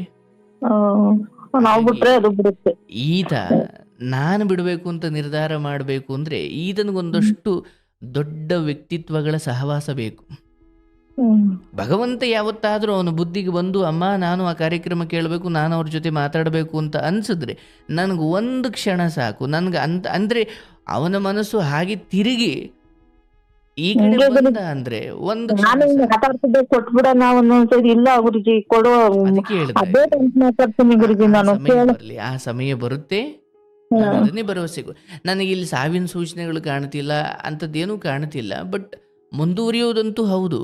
ಬಟ್ ನೀವು ಆ ಮಾತಿನ ಮೇಲೆ ಭರವಸೆ ಇಡಿ, ಸ್ವಲ್ಪ ವರ್ಷ ಆಯ್ತಾ. ಯಾವ ಸ್ನೇಹಿತರು ಇವನ್ ನೀನು ಮನೆ ಮುಂದೆ ಬಾರ್ ಮಾಡಿದ್ರು ಕೂಡ ಎದ್ದು ಹೋಗಿ ಕುಡಿಯೋಕೆ ಆಗದಿರೋ ಸ್ಥಿತಿಗೆ ಆತ ಬರ್ತಾನೆ. ಏನು ಮಾಡ್ಲಿಕ್ಕಾಗಲ್ಲ, ಕೆಲವೊಂದನ್ನು ಅನುಭವಿಸ್ಲೇಬೇಕು. ಮತ್ತೆ ಇನ್ನೊಂದ್ಸಲ ಸೇರ್ಸೋಣ ಅಂತ ಗುರುಜಿ ಅಲ್ಲಿಗೆ ಮತ್ತೆ ಸೇರ್ಸೋಣ ಅನ್ಕೊಂಡದ್ದು. ಹ್ಮ್ ಮತ್ತೆ ಸೇರ್ಸಿದ್ರು ನಾನು ಮತ್ತೆ ಏನಾದ್ರು ಸೇರ್ಸಿ ನಾನು ಸತ್ತ ಹೋಗ್ತೀನಿ ಅಂತಾನೆ ಗುರುಜಿ. ಹೇಳಿದೀನವ 2 ಸತಿ ಆಗಿದೆ, ಇನ್ನಲ್ಲೋಗಿ ಏನೋ ಒಂದು ತಪ್ಪಾಯ್ತು ಅಂದ್ರೆ ಆ ಪಾಪ ನೀನ್ ಯಾಕೆ ಕೂತ್ಕೊಳ್ತೀಯ? ಹೌದು ಗುರುಜಿ. ಸದ್ಯಕ್ಕೆ ನಾನು ಹೇಳೋದು ನಿನ್ನ ಕೈಲಿ ಇಲ್ಲ, ಇದ್ರ ಮೇಲೆ ನಿನಗೆ ಬಿಡ್ತೀನಿ ನಾನು ಅದನ್ನ. ನಿನ್ನ ಕೈಲಿ ಇಲ್ಲ, ನಿನ್ನ ಕೈಲಿ ಇಲ್ಲ, ನಿನ್ನ ಕೈಲಿ ಇಲ್ಲ. ಇದೊಂದು ಮೀರು ನಾನು ಸೇರಿಸ್ತೀನಿ, ಅದು ಮಾಡ್ತೀನಿ, ಇದು ಮಾಡ್ತೀನಿ. ನೀನು 5 ನಿಮಿಷ ಕೂತ್ಕೊಂಡು ಬುದ್ಧಿ ಹೇಳಿದ್ರೆ 2 ನಿಮಿಷದಲ್ಲಿ ಹಾಳು ಮಾಡುವಷ್ಟು ಕೆಟ್ಟ ಸ್ನೇಹಿತರು ಅಥವಾ ಕೆಟ್ಟ ಸಹವಾಸಗಳು ಇದ್ದಾವೆ. ಹೌದು ಗುರುಜಿ. ಹಾಗಾಗಿ ಈ ಬದಲಾವಣೆಯ ಭ್ರಮೆಯನ್ನ ಮೊದಲು ಬಿಡವ ತಾಯಿ ನೀನು, ಆಯ್ತಾ? ಯಾವುದೇ ಆದರೂ ಇದು ಬದಲಾಗುವ ಕಾಲ ಬರುತ್ತೆ. ಈಗ ನಿಮ್ಮ ಗಂಡನಿಗೆ ಸರಿಯಾದ ಟೈಮಿಗೆ ಮಾತ್ರೆ ಕೊಟ್ಟುಕೊಂಡು ಅವರಿಗೆ ಧೈರ್ಯ ಹೇಳ್ಕೊಂಡು ಬಿಡ್ರಿ. ಯಾರಿದ್ರಿ ಅಂತ ಶ್ರೀರಾಮಚಂದ್ರನ ತಂದೆ ದಶರಥ ಮಹಾರಾಜ ಕೂಡ ನರಳಿ ರಾಜನಾಗಿದ್ರು ಕೂಡ, ಯಾಕಂದ್ರೆ ಅಯ್ಯೋ ನನ್ನ ಮಗನ ಗಾಡಿ ಕಳಿಸ್ಬಿಟ್ನಲ್ಲ ಅನ್ನೋ ದುಃಖ ಇತ್ತ ಆತನಿಗೆ. ಅವನು ಕೂಡ ನರಳಿ ಪ್ರಾಣ ಬಿಟ್ಟ ದಶರಥ. ಯಾಕೆ? ಈ ಹಿಂದೆ ಅವನು ಬೇಟೆಗೆ ಹೋದ ಕಾಲದಲ್ಲಿ ಶ್ರವಣಕುಮಾರ ತನ್ನ ವಯಸ್ಸಾದ ತಂದೆ ತಾಯಿಗಳಿಗೆ ಪುಣ್ಯಕ್ಷೇತ್ರಗಳನ್ನು ತೋರಿಸ್ಕೊಂಡು ಹೋಗ್ತಾ ಇರ್ತಾನೆ, ಅಡ್ಡೆ ಮೇಲೆ ಹೊತ್ಕೊಂಡು ತಂದೆ ತಾಯಿನ. ನೋಡಿ ಅಂತ ಮಗ, ತಾಯಿ ತಂದೆನ ಅಡ್ಡೆ ಮೇಲೆ ಹೊತ್ಕೊಂಡು ಹೋಗ್ತಿದ್ದಂತೆ. ಅವ್ರಿಗೆ ವಯಸ್ಸಾಗಿದೆ, ಕಣ್ಣು ಕಾಣಿಸಲ್ಲ, ಇಷ್ಟೆಲ್ಲ ಸಮಸ್ಯೆ ಇತ್ತು. ಅವ್ರೇನೋ ನೀರು ಕೇಳಿದ್ರು, ಮಗ ನೀರು ತಂದು ಕೊಡು ಅಂದ್ರು ಆ ವಯಸ್ಸಾದ ಅಡ್ಡೆ ಮೇಲೆ ಕೂತಿರೋ ಅಪ್ಪ ಅಮ್ಮ. ಹೌದಾ ಅಂತ ಅವರನ್ನಲ್ಲಿ ಇಳಿಸ್ಬಿಟ್ಟು ಅವನು ಹೋಗಿ ಅಲ್ಲಿ ಒಂದು ಹರಿತಾ ಇರೋ ನದಿಯಲ್ಲಿ ಅಥವಾ ಒಂದು ಸರೋವರದಲ್ಲಿ ಆ ನೀರು ಮಕ್ಕೊಳ್ಬೇಕಾದ್ರೆ ಗುಳು ಗುಳು ಗುಳು ಗುಳು ಶಬ್ದ ಬಂತು. ಇವನು ದಶರಥ ಬೇಟೆಗೆ ಹೋಗಿದ್ನಲ್ಲ, ಅವನಿಗೆ ಶಬ್ದ ಕೇಳ್ತು. ಅಂದ್ರೆ ಯಾವುದೋ ಪ್ರಾಣಿ ನೀರು ಕುಡಿತಿದೆ ಅನ್ಕೊಂಡ್ಬಿಟ್ಟ ಅವನು. ಅಂದ್ರೆ ಇವ್ ನೀರು ಮಗದಾಗ ಒಂದು ಸೌಂಡ್ ಬರುತ್ತಲ್ಲ, ಓಹೋ ಯಾವುದೋ ಪ್ರಾಣಿ ನೀರು ಕುಡಿತಿದೆ ಅಂತ. ಆ ಶಬ್ದ ಯಾವ ಕಡೆ ಬಂತು ಅದನ್ನ ಶಬ್ದವೇದಿ ವಿದ್ಯೆ ಅಂತಾರೆ. ಅಂದ್ರೆ ಶಬ್ದ ಕಣ್ಣಿಗೆ ಕಾಣ್ತಾ ಇಲ್ಲ ಪ್ರಾಣಿ, ಬಟ್ ಶಬ್ದ ಬಂದ ಕಡೆ ಬಾಣ ಹೂಡೋದು. ಹಂಗೆ ಬಾಣ ಹೂಡ್ತಾನೆ, ಅದು ಬಂದು ಇವನಿಗೆ ನಾಟ್ಕೊಂಡ್ಬಿಡುತ್ತೆ. ಆದ್ರೆ ಈತ ಬಂದಿದ್ದು ತನ್ನ ವಯಸ್ಸಾದ ತಂದೆ ತಾಯಿಗೆ ನೀರು ತಗೊಂಡು ಹೋಗ್ಲಿಕ್ಕೆ. ಇವನು ಓಡ್ ಬರ್ತಾನೆ, ಅಯ್ಯೋ ಎಂತ ತಪ್ಪು ಮಾಡಿಬಿಟ್ಟೆ ಅಂತ ಕೇಳಿದಾಗ ಅವನು ಹೇಳ್ತಾನೆ, ಆಯಿತು ಏನೋ ತಪ್ಪಾಗಿದೆ, ನಾನು ನಿನ್ನಂಗೆ ಕ್ಷಮಿಸಿದ್ದೀನಿ. ನನ್ನ ವಯಸ್ಸಾದ ತಂದೆ ತಾಯಿ ಅಲ್ಲಿ ನೀರಿಗೋಸ್ಕರ ಕಾಯ್ತಿದ್ದಾರೆ, ಈ ನೀರು ತಗೊಂಡೋಗಿ ಅವ್ರಿಗೆ ಕೊಟ್ಬಿಟ್ಟು ಅವ್ರಿಗೆ ಕ್ಷಮೆ ಕೇಳು, ಅವ್ರಿಗೆ ಕ್ಷಮಿಸಿದ್ರೆ ನಿನಗೆ ಯಾವ ಪಾಪವೂ ಇಲ್ಲ ಅಂತ ಹೇಳಿ ಅವನು ಸತ್ತೋಗ್ತಾನೆ. ಇವನು ನೀರು ತಗೊಂಡು ಹೋಗ್ತಾನೆ, ನಿಮ್ಮ ಮಗನನ್ನ ಪ್ರಾಣಿ ಎಂದುಕೊಂಡು ನಾನು ಕೊಂದುಬಿಟ್ಟೆ, ಕ್ಷಮಿಸಿ ಅಂತಾನೆ ದಶರಥ. ಅಂದರೆ ರಾಜ, ಅವರು ವಯಸ್ಸಾದವರು ಪಾಪ ಮಗನ ಕಳ್ಕೊಂಡು ದುಃಖ ಅವ್ರೇನು ತಡೆಯೋಕ್ಕಾಗಲ್ಲ, ಶಾಪ ಹಾಕ್ಬಿಡ್ತಾರೆ. ನನ್ನ ಮಗನನ್ನು ಕೊಂದಿದ್ದೀಯಲ್ವಾ, ನಿನ್ನ ಮಗ ಕೂಡ ಹೀಗೆ ನೀನು ಬದುಕಿದ್ದ ಕಾಲದಲ್ಲಿ ನಿನ್ನ ಮುಂದೆ ಅಂದರೆ ನಿನ್ನ ಮಗನ ಯೋಚನೆಯಲ್ಲಿ ನೀನು ಸಾಯುವಂತಾಗಲಿ ಅಂತ ಶಾಪ ಕೊಟ್ಟುಬಿಡ್ತಾರೆ. ಹಾಗೆ ಮುಂದೆ ಶ್ರೀರಾಮಚಂದ್ರ ಕಾಡ್ಗೆ ಹೋಗ್ಬೇಕಾಗಿ ಬರುತ್ತೆ. ಆಗ ದಶರಥ ರಾಮಚಂದ್ರ ಕಾಡಲ್ಲಿರ್ತಾನೆ, ಇಲ್ಲಿ ದಶರಥ ಅವನ ಮಗನ ನೆನಪಲ್ಲಿ ಕೊರಗಿ ಸತ್ತೋಯ್ತಾನೆ. ಅಂದ್ರೆ ನಾನೇನು ಹೇಳ್ತಾ ಇದ್ದೀನಿ, ಹೀಗೆ ಈ ಹಿಂದೆ ಒಬ್ಬನನ್ನ ಅನ್ಯಾಯವಾಗಿ ಕೊಂದ ಪಾಪವನ್ನು ಒಬ್ಬ ರಾಜ ಕೂಡ ಅನುಭವಿಸ್ಬೇಕಾಯ್ತಲ್ಲ ಕಡೆಗಾಲದಲ್ಲಿ. ಹಾಗೆ ಚೆನ್ನಾಗಿ ಯೌವನವಿದ್ದ ಕಾಲದಲ್ಲಿ ಮಾಡಿದ ತಪ್ಪುಗಳನ್ನು, ಈ ಸೌಂದರ್ಯವಿದ್ದ ಕಾಲದಲ್ಲಿ, ತೋಳ್ಬಲವಿದ್ದ ಕಾಲದಲ್ಲಿ ಮಾಡಿದ ತಪ್ಪುಗಳನ್ನು ಈ ತೋಳ್ಬಲ ಹೋದ ಮೇಲೆ, ಸೌಂದರ್ಯ ಹೋದ ಮೇಲೆ, ಎಲ್ಲ ಕೀರ್ತಿ ಸಂಪತ್ತು ಅಧಿಕಾರಗಳು ಹೋದ ಮೇಲೆ ಅನುಭವಿಸ್ಲೇಬೇಕು, ಬೇರೆ ದಾರಿನೇ ಇಲ್ಲ ಅಂತ. ಇದಂದು ಅದೇ ಬಾಳು. ಹಾಗಾಗಿ ನಾನು ಏನೂ ಅಹಂಕಾರ ಪಟ್ಟಿಲ್ಲ, ನನಗೆ ಯಾಕೆ? ನಿಮ್ಮದು ಬಹಳ ಪೂರ್ವದ್ದು, ಅದು ಈ ಜನ್ಮದಲ್ಲ, ಆಯ್ತಾ? ನಾನು ಹೇಳಿದ್ದೆ, ನಮ್ಮ ಹಿರಿಯರು ಹೇಳೋಗ್ಬಿಟ್ಟಿದ್ದಾರೆ, ನಿಮ್ಮ ಪೂರ್ವ ಕರ್ಮಗಳು, ನಿಮ್ಮ ಪೂರ್ವ ಪಾಪಕರ್ಮಗಳು ಮಗನ ರೂಪದಲ್ಲಿ ಬಂದು ಕಾಡ್ತವೆ ಅಂತ. ಮಗ ನಿಮ್ಮ ಹಳೆಯ ಜನ್ಮದ ಕರ್ಮಗಳ ಪ್ರತಿರೂಪ ಅಷ್ಟೇ. ಅವನು ಹಿಂಗೆ ಮಾಡ್ಕೊಳ್ಬೇಕು, ನೀವಿಲ್ಲಿ ಅಳಬೇಕು, ಅದೊಂದು ಪ್ರಾರಬ್ಧ. ಆದರೆ ಸತ್ಯ ಅರ್ಥ ಮಾಡ್ಕೊಳ್ಳಿ, ಅವನದು ಹಾಗೆ ಚಟಕ್ಕೆ ಅಂಟಿಕೊಂಡಿರುವ ಬುದ್ಧಿ ಅವನು ಬಿಡಲ್ಲ ಅನ್ನೋದಾದರೆ ನಾನು ನಿರಂತರವಾಗಿ ಅಳೋದು ಕೂಡ ತಪ್ಪು ಅಂತ ನನ್ನ ಅರಿವಿಗೆ ಬರದ ಹೊರತು ಅವನು ಕುಡ್ದು ಸತ್ತ, ನಾನು ಅತ್ತು ಸತ್ತೆ. ಹಾಗಾಗಿ ನಿನ್ನ ಗಂಡನ ನೋಡ್ಕೊಳ್ಳೋಕೆ ನೀವಿದ್ದೀರಾ, ಮಗನ್ನ ಕಾಪಾಡ್ಕೊಳ್ಳೋಕೆ ಅವನಿಗೊಂದು ಯೌವನ ಇದೆ, ಆದರೆ ನಿನಗೆ ಯಾರಿದ್ದಾರಪ್ಪ? ಹಾಗಾಗಿ ನೀನೇನು ಮಾಡಬೇಕು? ಅವ್ರಿಗೆ ನಾನು ನನಗೆ ಅವರು ಅಷ್ಟೇ ಸತಿಪತಿ ಯಾವತ್ತು ಮದುವೆ ಆಗೋ ಸಮಯದಲ್ಲಿ ಏನಿತ್ತಲ್ಲ ಅದೇ ಸತ್ಯನವ್ವ. ಹೌದು. ಆಯ್ತಾ? ಹಾಗಾಗಿ ಅಯ್ಯೋ ಜಗತ್ತಲ್ಲಿ ನನಗಿಂತ ನತದೃಷ್ಟಿ ಯಾರೂ ಇಲ್ಲ ಅಂದ್ಕೊಳ್ಬೇಡವ, ಇದಕ್ಕಿಂತ ಹೀನಾಯ ಕಥೆಯನ್ನು ನೀನು ಕೇಳಿರ್ತೀಯ. ಬಟ್ ಹೌದು. ನಿನಗಾದ್ರೂ ಗಂಡ ಇದ್ದಾರೆ, ಎಷ್ಟೋ ಜನಕ್ಕೆ ಗಂಡು ಹೇಳ್ಕೊಳ ಗಂಡೂ ಇಲ್ಲ. ಮಗ 800 ರೂಪಾಯಿ ಕೊಡ್ಲಿಲ್ಲ ಅಂತ ಅಮ್ಮನ ಕುತ್ತಿಗೆ ಹಿಡಿದು ಕೊಲ್ತೀನಿ ಅಂತ ಹೋದವನಿದ್ದಾನೆ. ಹೌದೌದು ಗುರುಜಿ. ಹಾಗಾಗಿ ನೀವು ಈ ಸಮಯದಲ್ಲಿ ಆಯಿತು, ಮಗನ ವಿಚಾರದಲ್ಲಿ ಪ್ರಯತ್ನ ಪಟ್ಟಿದ್ದಾಯಿತು, ಹೋಗಿರುವ ತಪ್ಪು ಅಥವಾ ತಪ್ಪು ದಾರಿಯಲ್ಲಿರೋ ಒಬ್ಬನನ್ನು ಉಳಿಸ್ಕೊಳ್ಳೋಕೆ ಹೋಗಿ ಇರೋ ಎಲ್ಲರನ್ನೂ ಕಳ್ಕೊಳ್ಳೋದು ಧರ್ಮ ಅಲ್ಲ. ಆಯಿತಾ? 99 ಅಂದರೆ 100 ಕುರಿ ಹೊಡ್ಕೊಂಡು ಬಂದ್ರಿ, ಒಂದು ಕುರಿ ತಪ್ಪಿಸ್ಕೊಂಡ್ಬಿಡ್ತು. ಆ ಒಂದು ಕುರಿ ಹುಡ್ಕೋಕೆ ಹೋಗಿ ಹುಡ್ಕೊಂಬರೋಷ್ಟು 99 ಕುರಿನೂ ಚಿರತೆ ತಿಂದ್ಕೊಂಡು ಹೋಗಿದ್ದು ಅಂದ್ರೆ ಏನು ಮಾಡ್ತೀಯ? ಹಂಗೆ ಇದು ಹೋಗ್ಬಿಟ್ಟಿದೆ, ಅದು ದಾರಿಗೆ ಹೋಗ್ಬಿಟ್ಟಿದೆ. ಭಗವಂತ ಕಲ್ಸ್ಕೊಳ್ಳೋಂಗಿದ್ರೆ ನೀನೇ ಬುದ್ಧಿ ಕಲ್ಸ್ಕೊಳಪ್ಪ, ಮನೆ ದೇವರೇ ಉಳಿಸ್ಕೊಳ್ಳೋಂಗಿದ್ರೆ ನಿನ್ನ ಮನೆ ದೀಪ ಹಚ್ಚಿಸ್ಕೊಳ್ಬೇಕು ಅಂದ್ರೆ ನೀನು ಕಾಪಾಡ್ಕೊ. ಈಗ ನನಗೆ ಉಳಿದಿರೋದು ಇದೊಂದೇ ದಾರಿ, ಗಂಡನ ನಾನು ಗಂಡನಿಗೆ ನಾನು, ನನಗೆ ಗಂಡ, ಇಷ್ಟೇ. ನೋಡಿ ಇವಾಗ್ಲೂ ಇರೋದು ಇನ್ನೂ ಬಂದಿಲ್ಲ ಗುರುಜಿ. ಆಗ್ಲವ ಅದನ್ನೇ ಹೇಳ್ತಾ ಇದ್ದೀನಿ. ನೀನು ಮೊದ್ಲದನ್ನು ಬಿಡು. ಹಂಗೆ ಸಮಯ ಇಲ್ಲ, ಹೊತ್ತು ಏನು ಸರೊತ್ತು ಬೆಳಗಿನ ಜಾವ ಏನೂ ಇಲ್ಲ ಚಟಗಳಿಗೆ, ಅದು ಹಾಗೇನೆ. ಇನ್ನು ಮುಂದೆ ಅದ್ರ ಬಗ್ಗೆ ಯೋಚನೆ ಮಾಡಿ ನಿನ್ನ ಆರೋಗ್ಯ ಹಾಳು ಮಾಡ್ಕೊಳ್ಬೇಡ. ನನಗೆ ನಂಬಿಕೆ ಇದೆ, ಇನ್ನು 4 ವರ್ಷ ಆದಮೇಲೆ ನೀವೇ ಫೋನ್ ಮಾಡ್ತೀರಾ, ಎಲ್ಲ ಸರಿ ಹೋಗುತ್ತೆ, ನಿನ್ನ ಮಗನಿಗೂ ಒಳ್ಳೆಯದಾಗುತ್ತೆ. ಅದು ಬಿಡು, ನಿಮ್ಮ ಗಂಡನ ಸೇವೆ ಮಾಡು. ನಾಳೆ ದಿನ ಏನೋ ತೊಂದರೆ ಆಯಿತು ಅಂದರೆ ಒಂದು ಕುಂಟೆ ಹೊಲ ಮಾರಾದರೂ ಸರಿ, ನಿಮ್ಮ ಬದುಕನ್ನು ಸುರಕ್ಷಿತವಾಗಿಟ್ಕೊಳ್ಳಿ. ಇವನಿಗೆ ಬಿಟ್ಟು ಹೋಗೋಣ, ಇವನೇನೋ ಇರೋನೊಬ್ಬ ಮಗ, ಜಮೀನಿದೆ ಆಯ್ತಲ್ಲ, ಈಗ ನೀವು ಮಾರಿದ್ರೂ ಕೂಡ ನೀವು ಮಾರಿದ ತಕ್ಷಣ ಭೂಮಿ ತಾಯಿ ಮಾಯ ಆಗಲ್ಲ, ಅದು ಇನ್ಯಾರ್ದೋ ಹೋಗಿ ಯೋಗ್ಯವಾದವ್ರಿಗೆ ತಲುಪ ಅಲ್ಲಿ ಏನೋ ಉಪಯೋಗ ಬರಲಿ, ಹೌದಲ್ಲ? ನಾಳೆ ನೀವು ಹೆಂಗೆ ಹೋಯ್ತೀರಾ, ಈ ಕುಡುಕ ಮಗನನ್ನು ಯಾಮಾರಿಸಿ ಇನ್ಯಾರೋ ಬರ್ಸ್ಕೊಡ್ತಾರೆ, ಏನು ಮಾಡ್ತೀಯಾ? ಅದೇ ನನ್ನ ಮಗಳು ಹೇಳೋದು, ಕುಡಿಯಕ್ಕೆ ಅವ್ನು ಮಾರ್ಕೆ ಕುಡಿಯಕ್ಕೆ ನೀವೇ ಕಷ್ಟಪಡ್ತೀರಾ. ಹಾಗಾಗಿ ಮಕ್ಕಳಿಗೆ, ಹೆಣ್ಣು ಮಕ್ಕಳಿಗೆ ಏನು ಸೇರಬೇಕು, ಗಂಡು ಮಕ್ಕಳಿಗೆ ಒಂದು ಪಾಲಿಂದ ಏನು ಕೊಡ್ಬೇಕು, ಅದನ್ನೆಲ್ಲ ಮಾಡಿಕೊಂಡು ಸ್ವಲ್ಪ ಹಣಕಾಸಿನ ವಿಚಾರದಲ್ಲಿ ಯೋಗ್ಯವಾಗಿರಿ. ಮಗನ ವಿಚಾರದಲ್ಲಿ ಅದು ಉಳಿತೋ ಕಾಪಾಡ್ಕೊಳ್ಳಿ, ಇಲ್ಲ ಭಗವಂತನ ಇಚ್ಛೆ. ಆ ವಿಚಾರಕ್ಕೆ ನೀವು ಕಣ್ಣೀರು ಹಾಕೋದು ತರವಲ್ಲ, ಆ ಮನೆಗೆ ಅದು ಒಳ್ಳೇದಲ್ಲ. ಇನ್ನೂ 4-6 ದಿನ ಆ ಮನೆಯ ಯಜಮಾನ ಚೆನ್ನಾಗಿರಲಿ ಅಂತ ನನ್ನ ಹಾರೈಕೆ, ಆಯ್ತಲ್ಲ? ನೀವು ಚೆನ್ನಾಗಿರವ, ಊಟ ಮಾಡ್ಕೋ, ಆರೋಗ್ಯ ಕಾಪಾಡ್ಕೋ. ಚೆನ್ನಾಗಿದ್ರೆ ಗುರುಜಿ ನಾನ್ ಕೇಳದೆ, ಮತ್ತೆ ನೀವು ಚೆನ್ನಾಗಿರ್ಬೇಕು ಗುರುಜಿ. ಎಲ್ಲರಿಗೂ ಎಷ್ಟು ಇದು ಹೇಳ್ತೀರಾ, ಸಾಧನೆ ಹೇಳ್ತೀರಾ, ಇದ್ ಮಾಡ್ತೀರಾ. ನೀವು ಒಳ್ಳೆ ದಾರಿ, ಎಷ್ಟು ಕೆಟ್ಟೋದರು ಕೇಳ್ಬಿಟ್ಟು ಎಷ್ಟು ಒಳ್ಳೆಯರಾಗ್ಯಾರೆ. ನಾನ್ ಮಾಡೋದ್ ತಪ್ಪು, ನಾನ್ ಮಾಡ್ತಿರೋ ತಪ್ಪು ಅಂತ ಎಷ್ಟು ಹೇಳ್ತಾರೆ. ನೀವು ಆರೋಗ್ಯ, ದೇವ್ರು ಆರೋಗ್ಯ ಎಲ್ಲ ಕೊಡ್ಲಿ ಗುರುಜಿ ನಿಮ್ಗೆ. ತುಂಬಾ ನಿಮ್ಮಂತವ್ರ ಹಾರೈಕೆ ನೋಡಿ, ನೀವು ಕೊಡೋದು ಅತಿ ದೊಡ್ಡ ಆಶೀರ್ವಾದ. ಅದು ನಾನು ತುಂಬಾ ಯಾವಾಗ್ಲೂ ಕೇಳ್ತಾ ಇರ್ತೀನಿ ಗುರುಜಿ. ಬಟ್ಟೆ ಹೊಲಿತಾ ಇದ್ರೆ, ಮನೆ ಕೆಲಸ ಮಾಡ್ತಾ ಇದ್ರೆ, ನನ್ ಮಗಳು ಸ್ನಾನಕ್ಕೋ ಅಲ್ಲಿ ಇಟ್ಕೆ ನೋಡೋ ನಿಮ್ಮ ಅಜ್ಜಿ ಹೋಲಿ ಹೆಂಗ್ ಕೇಳ್ತಾ ಇದಾರೆ ಅಂತ ಇರ್ತೀನಿ ಗುರುಜಿ. ಯಾವಾಗ್ಲೂ ಹಾಕೊಂಡ್ ಕೇಳ್ತಾ ಇರ್ತೀನಿ ಗುರುಜಿ. ಎಷ್ಟು ಹೇಳ್ತೀರ ನಿಮ್ಗೆ ಆಯಸ್ಸು ಆರೋಗ್ಯ ಎಲ್ಲ ಕೊಟ್ಟು ದೇವ್ರು ಕಾಪಾಡ್ಲಿ ಗುರುಜಿ ನಿಮ್ಗೆ. ನಿಮ್ಮಂತವ್ರ ಹಾರೈಕೆ ತಾಯಿ. ನಾನು ಆಸೆ ಪಡ್ತೀನಿ ಇದೇ ನೀವು ಫೋನ್ ಮಾಡಿ ಮುಂದೊಂದು ಕಾಲ ಬರುತ್ತೆ, ಅಯ್ಯೋ ಗುರುಗಳೇ, ದೇವ್ರ ದಯೆಯಿಂದ ನನ್ನ ಮಗ ಈಗ ಒಂಚೂರು ದಾರಿಗೆ ಬರ್ತಿದ್ದಾನೆ ಅನ್ನೋ ಆ ವಿಚಾರವನ್ನು ಖಂಡಿತ ನಾನು ಕೇಳ್ತೀನಿ. ನೀವು ಅದನ್ನು ಹೇಳುವಂತಾಗ್ತೀರಾ. ಈ ಮಾತು ನೆನ್ಪಿಟ್ಕೊಳ್ಳಿ. ಇನ್ನೊಂದು ಸ್ವಲ್ಪ ವರ್ಷ ಪದ ಬಳಸ್ತಾ ಇದ್ದೀನಿ, ವರ್ಷ ಸಮಯ ಕೊಡಿ, ಅದೆಲ್ಲ ಒಳ್ಳೆಯದಾಗುತ್ತೆ. ಈಗ ಕೇವಲ ಗಂಡ ನೀವು ಆರೋಗ್ಯ ಕಾಪಾಡಿಕೊಂಡಿರಿ, ಮುಂದಾಗೋ ಒಳ್ಳೆಯದನ್ನು ನೀವು ನೋಡಬೇಕು. ನೀವು ಆರೋಗ್ಯವಾಗಿರಿ, ಶುಭವಾಗಲಿ. ನಿಮ್ಮ ಮಗನಿಗೆ ಸ್ವಲ್ಪ ದೈಹಿಕವಾಗಿ ತುಂಬ ಪೆಟ್ಟು ತಿಂತಾನೆ, ತುಂಬ ಅರ್ಧಂಬರ್ಧ ಜೀವ ಅನ್ನೋ ಸ್ಥಿತಿಗೆ ಬರ್ತಾನೆ, ಆದರೆ ಮೃತ್ಯುಂಜಯನಾಗಿ ಮತ್ತೆ ಬದುಕಿ ಉಳಿತಾನೆ. ಎಲ್ಲ ಒಳ್ಳೆಯದಾಗುತ್ತೆ. ನೀವು ಧೈರ್ಯವಾಗಿರಿ. ಸ್ವಲ್ಪ ಒಂಚೂರು ಮಾರಿ ಆದರೂ ಸರಿ, ಹಣಕಾಸು ಸ್ಥಿತಿಯಲ್ಲಿ ಸ್ವಲ್ಪ ಚೆನ್ನಾಗಿ ಅವತ್ತಿಂದ ಕಷ್ಟಪಟ್ಟಿದ್ದೀರಿ, ಅಟ್ಲೀಸ್ಟ್ ಒಂಚೂರು ಚೆನ್ನಾಗಿ ಉಂಡು ತಿಂದು ಜೀವನ ಕಾಪಾಡಿಕೊಳ್ಳಿ. ಅವನ ಬಗ್ಗೆ ಯೋಚನೆ ಮಾಡಿಕೊಂಡು ಮನೆಯ ಮೂಲೆಯಲ್ಲೂ ದುಃಖ ದರಿದ್ರತನ ವಾಸ ಮಾಡ್ಲಿಕ್ಕೆ ಬಿಡಬೇಡಿ, ಆಯ್ತಲ್ಲ? ಶುಭವಾಗ್ಲಿ ತಾಯಿ, ಒಳ್ಳೇದಾಗ್ಲವ. ನಿನ್ನ ಮಕ್ಕಳಿಗೂ ನಿನ್ನ ಮಗಳಿಗೂ ಒಳ್ಳೇದಾಗ್ಲಿ, ಶುಭವಾಗ್ಲಿ.